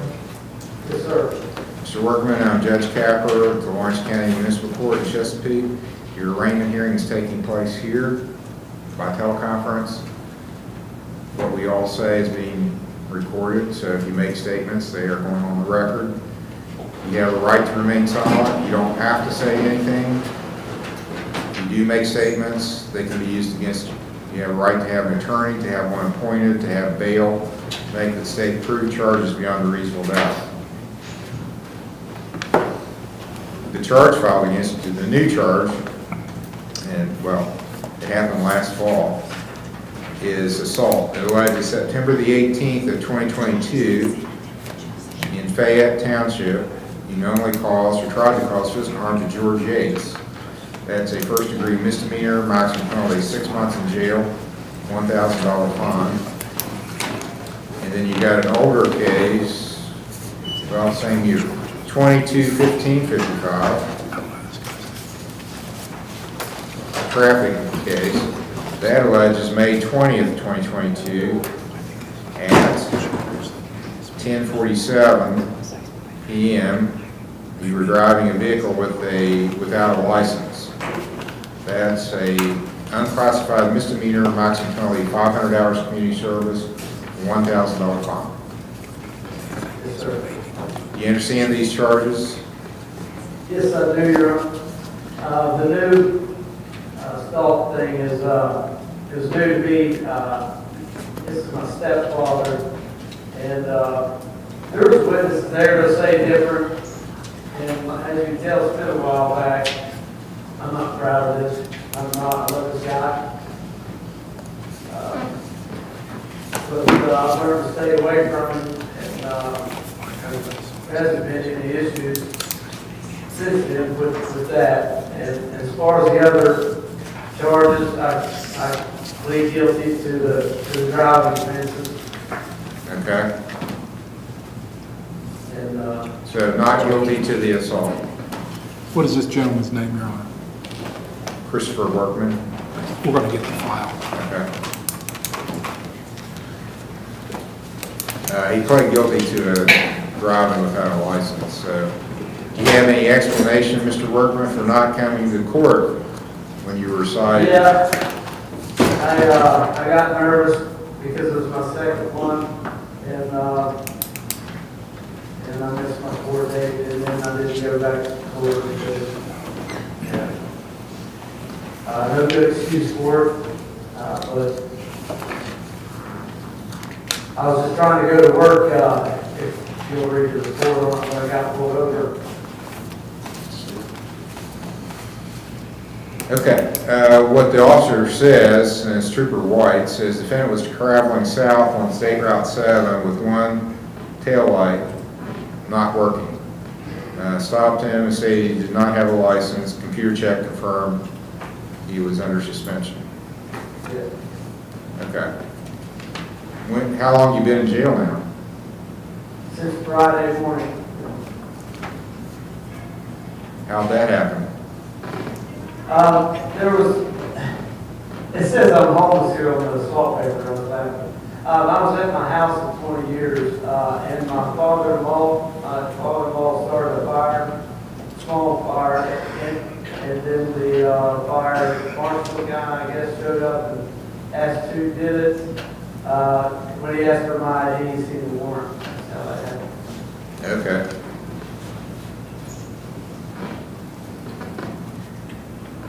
Are you working? Yes, sir. For about 2 weeks at the John Amos plant in St. Albans. I gotta let go. What do you do there? Union welder, boiler maker. Okay. Well, are you wanting a court-appointed lawyer, or you want to hire your own? I'll go with court appointed for now until I get out and get it. I guess I don't know. Well, how much, I don't know if I can appoint one, or if you're working regularly, I probably can't, because you're going to make too much money. Are you paid by the hour? Well, I haven't got a paycheck yet. But you are paid by the hour? Yes, sir. How much per hour? Probably too much for a court reporter, sir. Well, but are you working? I mean, how much do you work? Do you work sporadically, or do you work regularly? It's when I get called in. Well, I understand that, but that didn't, here, you gotta help me. I gotta determine your gross annual income. Do you know what your gross annual income is? I do not. Okay, well, then you gotta help me.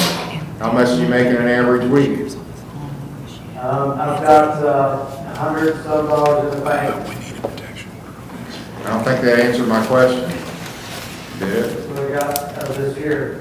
Did I ask you how much you had in the bank? No, I asked you what do you make in an average week? We'll call it 150. You make 150 a week? That's what I've got in the bank. I've got one we paid. Okay. What do you make in an average week?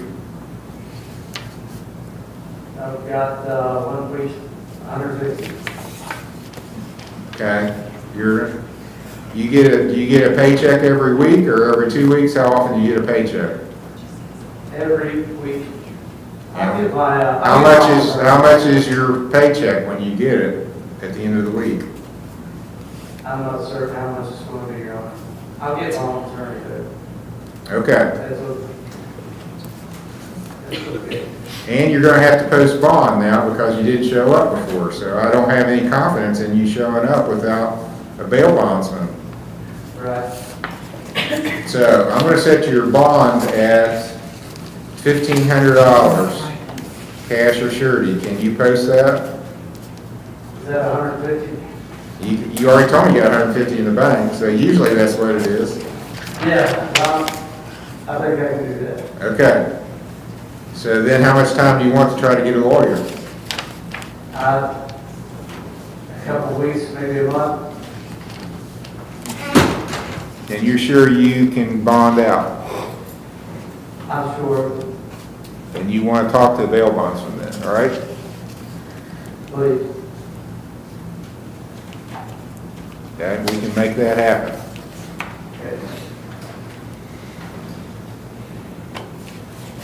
Okay, August the 18th. That's going to be your next hearing on the assault charge. It'll be a pretrial at 10 o'clock. You got to be at the court in Chesapeake. You know where that is, right? Yes, sir. 10 o'clock on August the 18th. So that's almost exactly 1 month from today, on a Friday. And we're asking for protection order, Your Honor. I'm going to order that you not go around or contact George Yates. Is that any problem for you to stay away from George Yates? No, sir, it hasn't been or won't be. Okay, now, did I finish the sentencing on the traffic? Okay. Okay, now I got to sentence you on the traffic, so,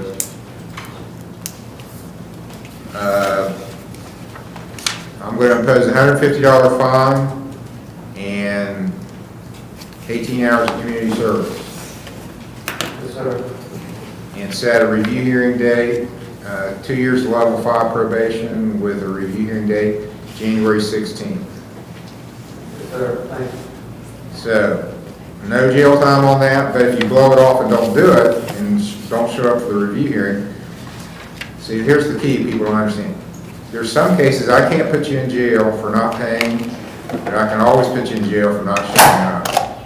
Yes, sir. I know that. So if you don't show up, that's an easy one. You're getting a warrant. If you don't pay, I gotta show, according to the Supreme Court, I gotta show you willfully refuse to pay. That's pretty hard to do. Right.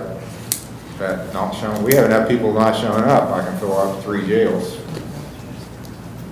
Okay, so, Mr. Sowers, one contact. all right. Mr. Sowers is gonna get in touch with you. And your next hearing date is August 18th. Okay. If you postpone with him, you don't show up, he's gonna come and snatch you up and take you back to the jail. He's done that before. Okay, you know how that works then. Yes, sir. State of Ohio versus Austin Carmen, case number CRA 23434.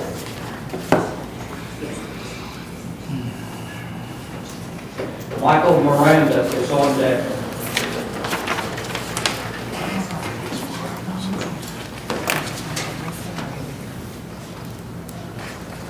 Okay, sir, are you Austin Carmen?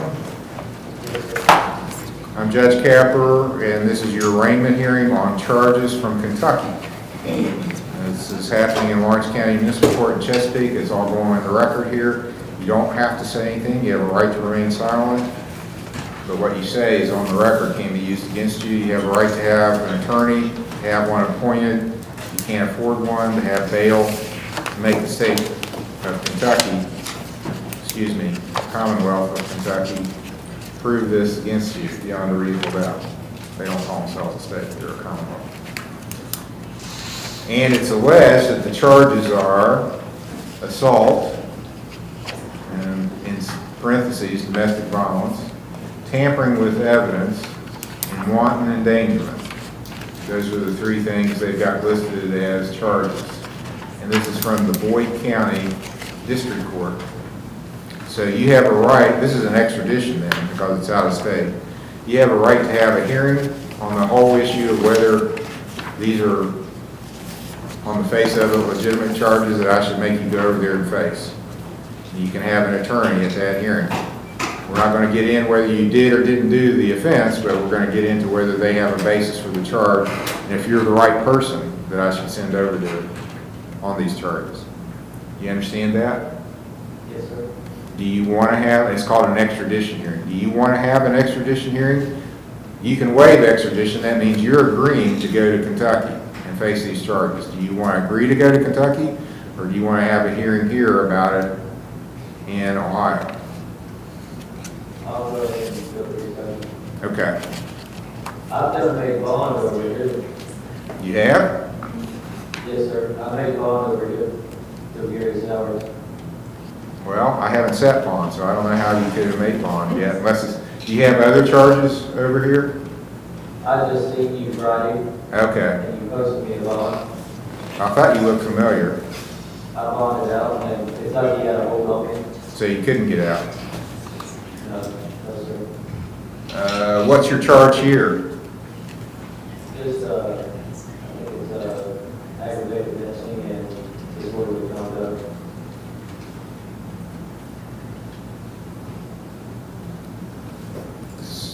Yeah. Well, it must be old clerk charges. Yes, sir, from 2021. Okay. That's I it. didn't know about. Yeah, look those up. Tell me when's he supposed to come back. June 24th. July 24th. That's next Monday. Yes, sir. Well, we're kind of,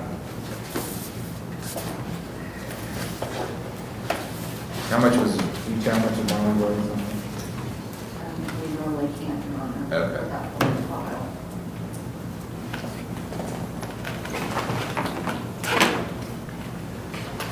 Do we want to send him to Kentucky before he resolves his misdemeanors over here?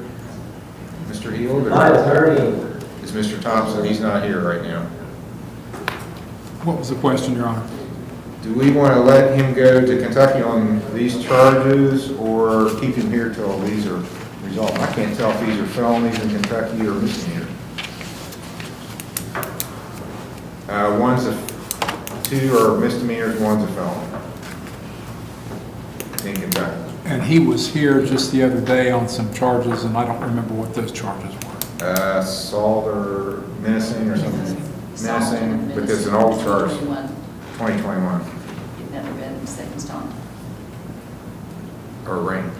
He was arraigned. Well, we'd be able to maybe make a deal today. Of course, his lawyer's not here. So I don't know.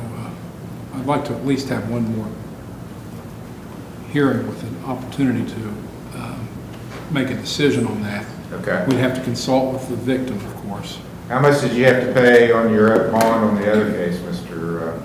Carmen? $2,500 cash on the bond.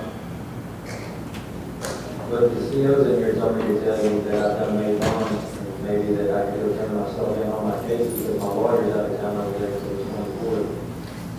Yeah, well, you made bond on the other cases, it wasn't this case. Yes, sir.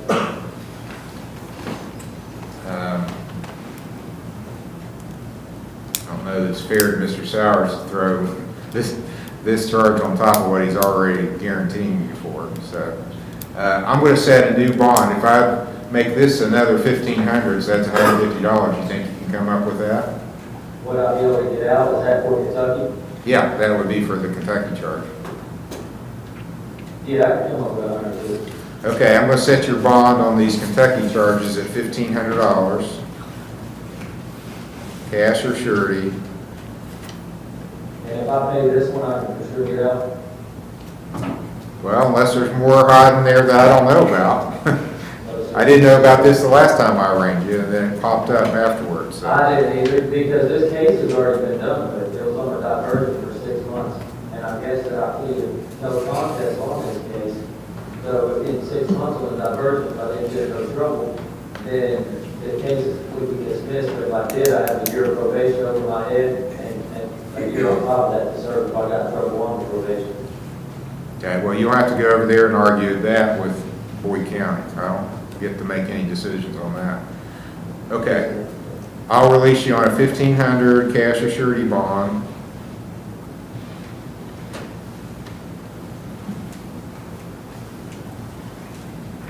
Order you to appear in Kentucky before July 24th. Now, you've got a hearing date here on July 24th, so if you haven't appeared over there, you got to appear here July 24th at 10 a.m. But which one do I come to first? Go over there, turn yourself in, then if they put you in the Hooskow, you won't be able to come over here, but somebody will tell us, oh, he's in jail in Kentucky. It's like, you know, that is a acceptable, it's not a good legal reason to not be in court, but it is an acceptable reason not to be in court because you're in custody in another jurisdiction. So we just have to continue your case. Yes, sir. But if you don't do that, you for sure got to show up here at 10 o'clock on July 24th, or Mr. Sowers is going to be looking for you. Yes, sir. And you want to talk to him again then about posting bond on the Kentucky charges, all right? Yes. Okay, we'll let him know. I've already notified him now. So you understand, you got to go to Kentucky. I think the smartest thing to do is go there, turn yourself in, say, I'm here, and maybe they'll release you. Maybe they won't. I don't have any control of that. If you're in jail over there, then you can't be here July 24th. If you're not in jail over there, you need to be here in my court on July 24th. So say, for instance, I go to court down there and they go ahead and set me another court date and I get out, so I just go ahead and come to your court? Yes, I thought that's what I just said. If you're not in jail in Kentucky on July 24th, you got to be here. Or someplace else. I mean, you know, maybe you'll get in trouble someplace else. If you're in jail, then it's going to be physically impossible for you to come to court here. If you're not in jail, you have to be here July 24th. No excuses. Okay? You understand what you got to do? It's pretty simple. Yes, sir. Okay. That's all. State of Ohio versus Michael Miranda, case number TRD 21-1188, A and B, and Danielle Ham is on deck.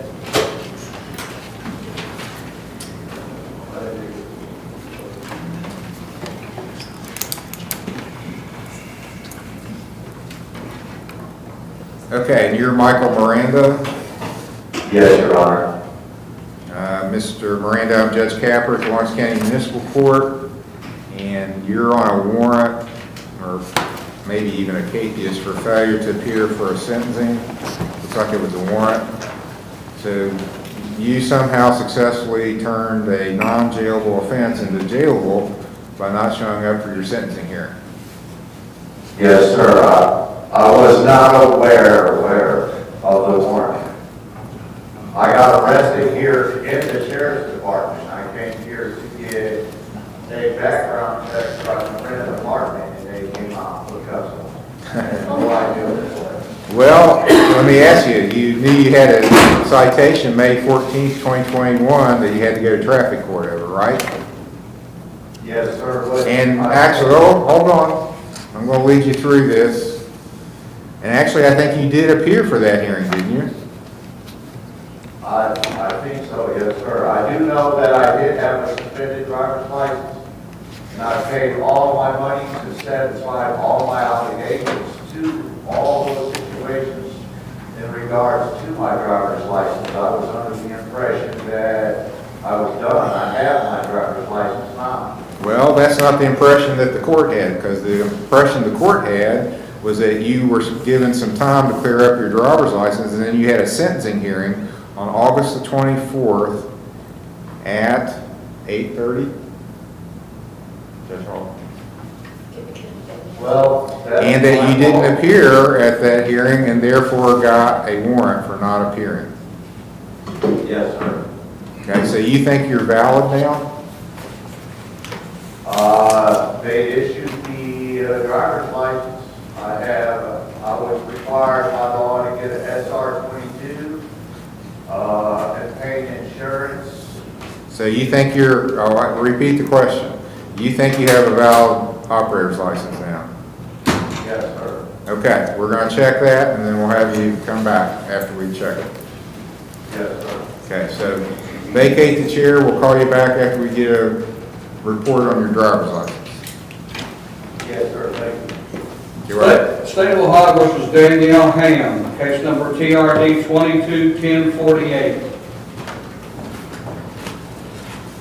And Jonathan Harris is on deck.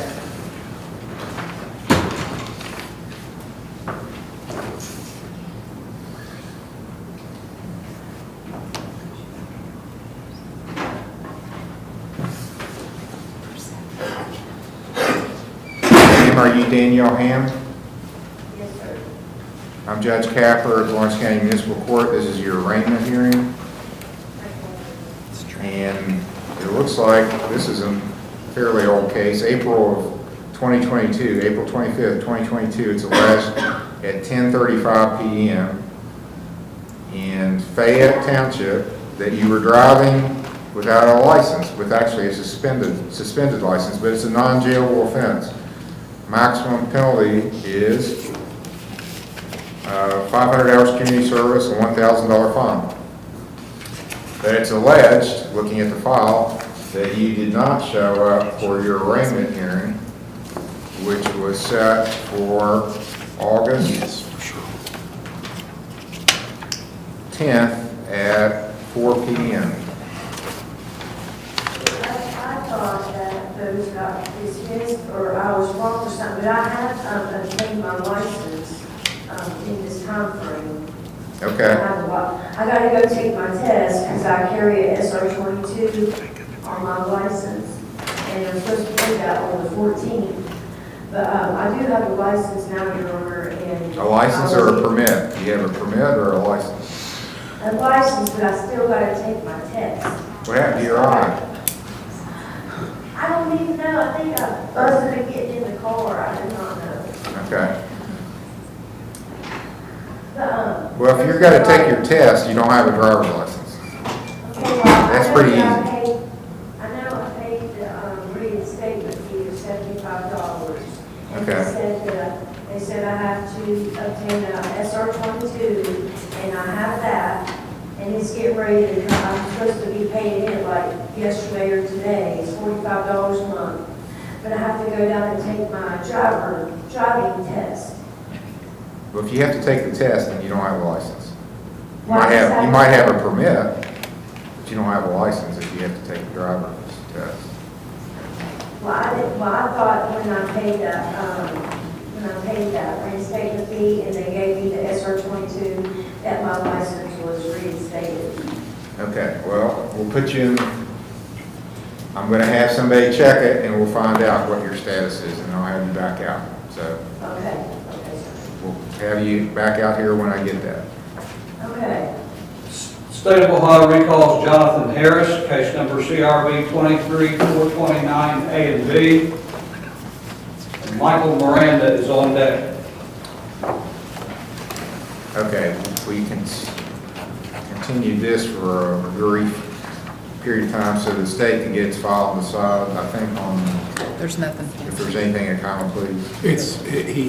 His community control has been terminated. Okay, so this is it then. Yes. And you still wanted a cash bond because of the history, because there's been several of these? Well, we'd like to at least have a discussion about Michaela Harrison and whether he can stay away from her. We're going to ask for protection of her. Where do you live, Mr. Harris? I live with Michaela, but I could, like, where I work, her brother is my manager, and he asked if I could get out, if I could come stay with him. So I'll probably be staying with her brother until me and her can resolve the issue that we have. What's the brother's name? Austin Harrison, Okay. Where's he live? Ironton. And He's also my manager, and because I talked to him the first day that I come here, and he said that if I wanted to stay with him, that he would allow me to stay with him until then. One of his siblings can resolve our issue. Okay, so I'm going to release you on a signature bond, and I'm going to order that you stay away from Michaela, and we'll come back pretty quick. I don't want there to be any further problems. I don't want you to have any contact with her while we're... Yes, sir. But is her brother allowed to go to my house and get my belongings? Yeah, I can't order him not to do anything. That's what I'm saying, like. He can be the go-between if she wants to talk to him. Give him your stuff, she can, but you can't go around her. Right.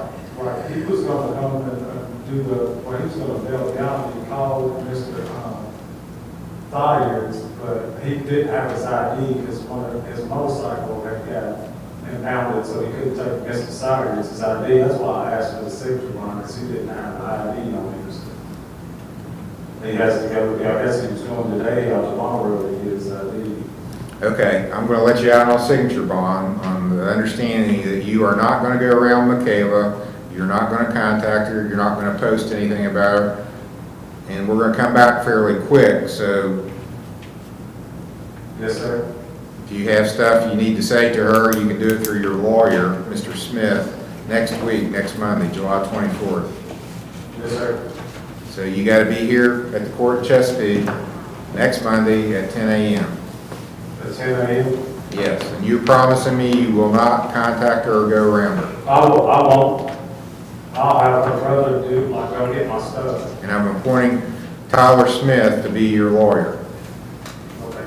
I'll let him know. In fact, I'll take a screenshot of your complaint and text it to him right now on the time.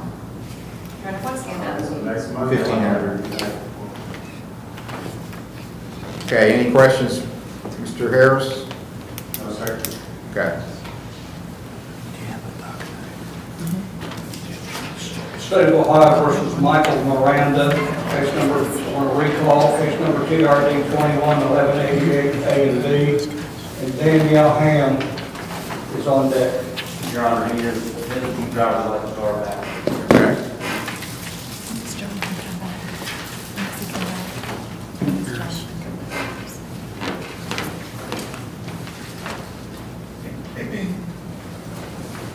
All right, Mr. Miranda, you are valid.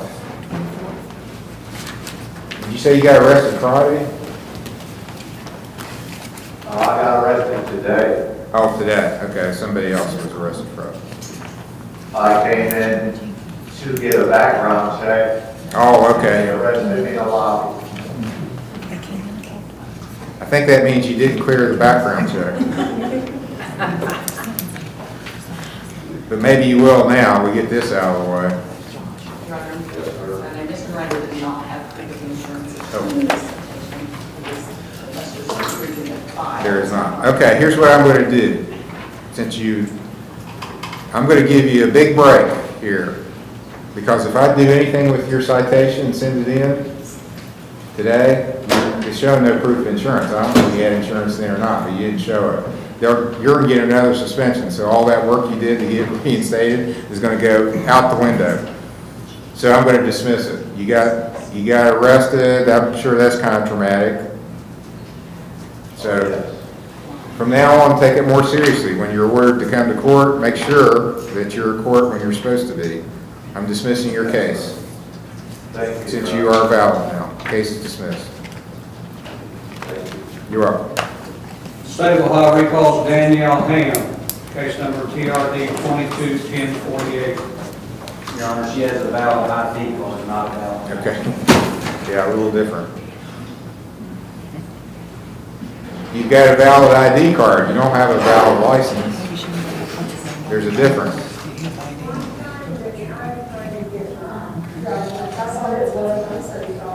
No, that's totally different. You can get an ID with nothing. Well, you got to show who you are, but you don't have to show all the other stuff to get a license. So.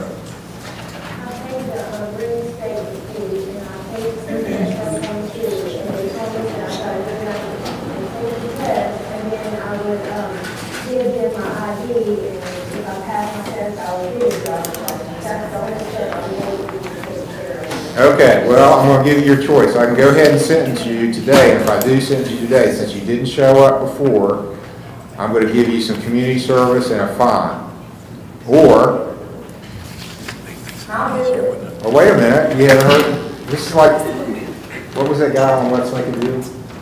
You and I are the only ones old enough to remember that. Huh? Monty Hall. Do you want what's behind door number 1 that you don't know what it is, or do you want this that I just told you? So here's what's behind door number 2. You go get your license and come back and show me that you've got it. And let me make sure, let me read what it says. Yeah, this wasn't bad. I'll dismiss this one. So we make sure you keep your license. Because if I go ahead and send you on this, it may mess you up getting your license because you're going to get some points. And Right. So I'll go get my license. yeah, but if you don't come back to court again, if you blow it off, you're going to you could wind up sitting in the jail again. That's not going to happen. Okay. I will come back to court. Nobody ever says, no, I'm not going to come back to court. But a lot of people don't come back to court. I don't know how, because I guess I would get scared about going to jail and make sure I knew when I was supposed to be there and be there. But don't blow it off. Okay? I won't. How long do you think you need to get your license? I've got to get the money together, so at least a week or 2. Oh, I'm going to give you more than that. Okay. Well, I appreciate it. I'm thinking at least a month, maybe more than that. How long do you think to get all that stuff together?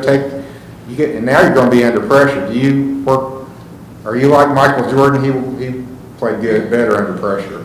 Or some people can't handle pressure. So I believe I can get it in about a month and a half with all the money and everything. okay. We'll go 6 weeks. Okay. Thank you, Your Honor. So that's going to be August 28th. All right, let me write this down. Okay, make it easy. It's the last Monday in August.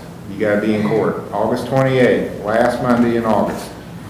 And if you forget, these girls here at the court, am I allowed to call them girls? Ladies at the court, love to answer the phone and tell people when their hearings are. Okay. And if you have access to a computer, actually you can go on there and check it. Everybody has a computer, don't they? A smartphone in their pocket.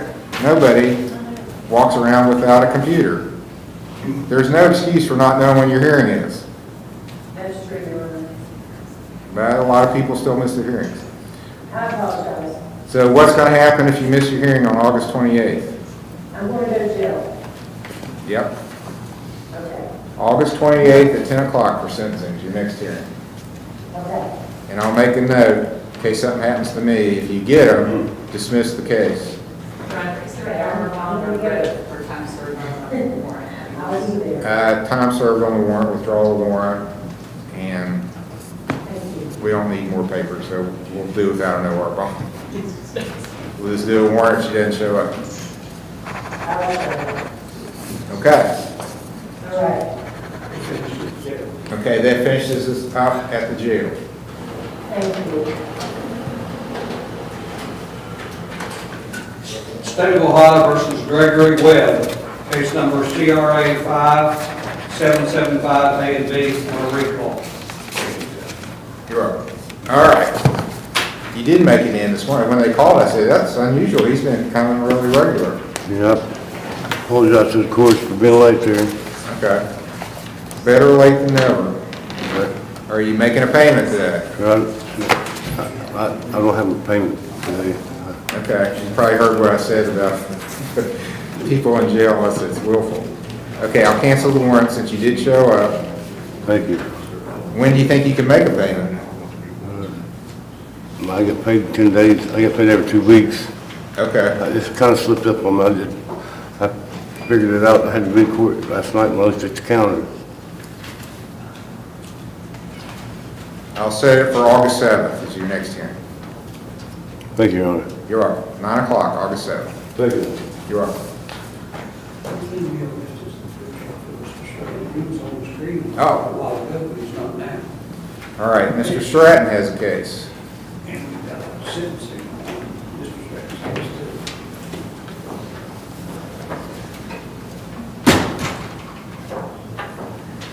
Who's this? Carol Washik? I don't know. Yeah, I thought. Because I'm also on that one. Oh, okay. Yeah, we do have that one.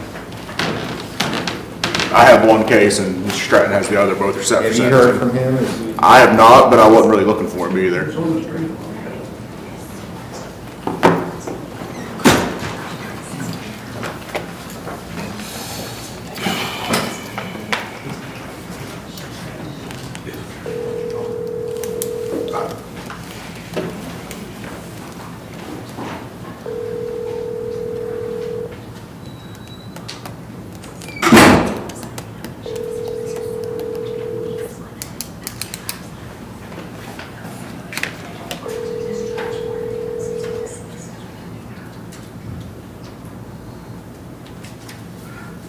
Hello, this is Sean Stratton with the... Oh, he sent me a message, said he had to go back into trial. I guess he was on a lunch break.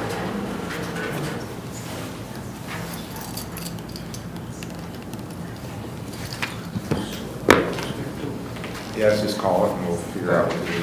State of Ohio versus Lee Kipp, case number CRB 23211 and CRB 21914. All right, Mr. Kipp, your attorney is in a trial currently in Sauter County. Yes, sir. And it's not here. May I present this to you, sir? Okay, we'll take, bailiff will come and get it. Yes, sir. This is the motion to terminate the protective order. I guess that's what we were trying to get last time I was down here.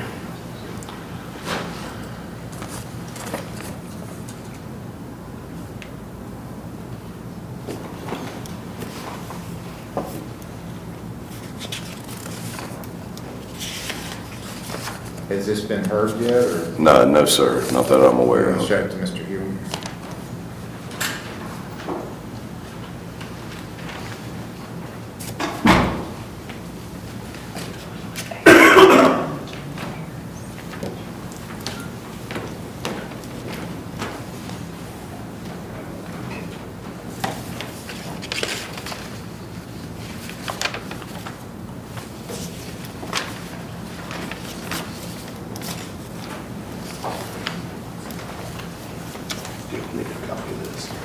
When's it set, is it already set for a hearing date? I'm not real sure, sir.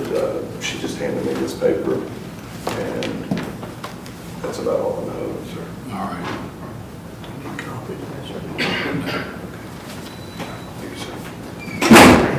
Well, I think under the circumstances, we're probably just gonna have to continue it until your lawyer can be here. So, I don't know when, I don't have a date from him, when he can be here, but. What about you, sir? Are you working, or? I'm kind of self-employed at the moment. I'm doing landscaping and lawn care. Okay, what's better for you, Mondays or Fridays? Doesn't matter. It's whatever's good for the court, sir. Thank you. Well, let's set it for August 7th. And I'll let Mr. Stratton know, and then if there, do you have his contact information? No, sir, I don't. I tried to call his I office. think we have a cell phone or a card for him. That would be great. I'm going to text him now that it's continued to August 7th at your request. If that's a problem, then I want him to let you know. Yes, sir. What's your number? Actually, I just got my new phone on, and I do not know it. I can provide that to here before I leave. Well, you've got his contact. Yes, sir. May I ask a question? Yes, sir.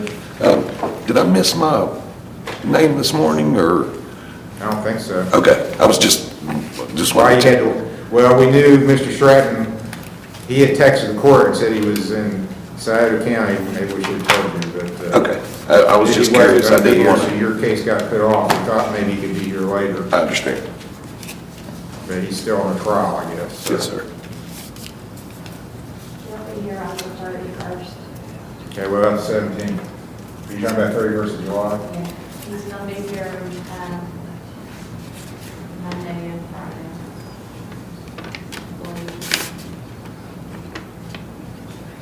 Okay, we'll make it July 31st then. Yes, sir. July 31st, pre-trial. And just go ahead and contact him and. Yes, sir. Yes, sir. And I'm letting him know right now that it was continued to that day. Thank you, sir. You're right.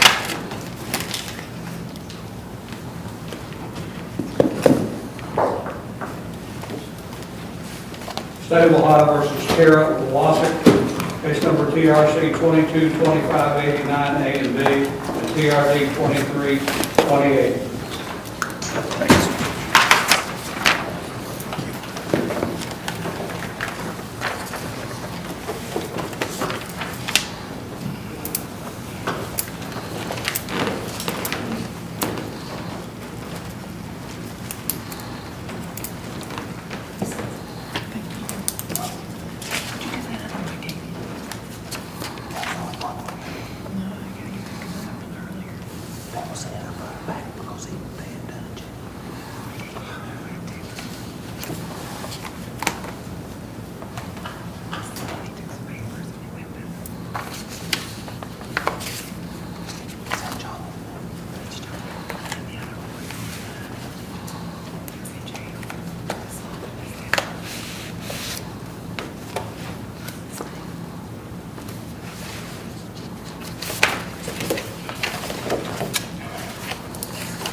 Execute report.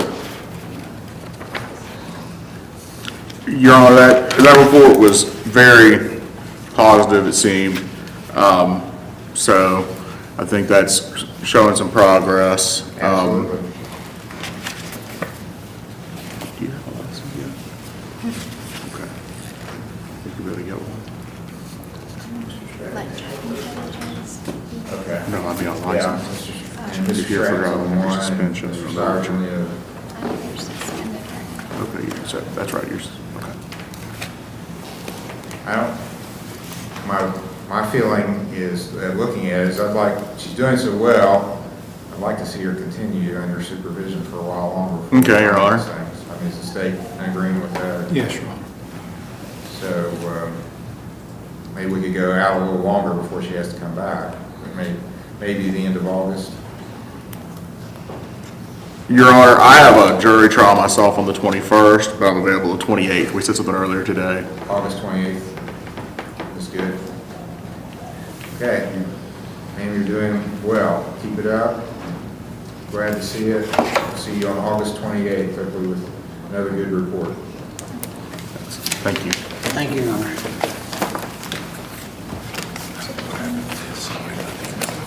Okay, court's adjourned.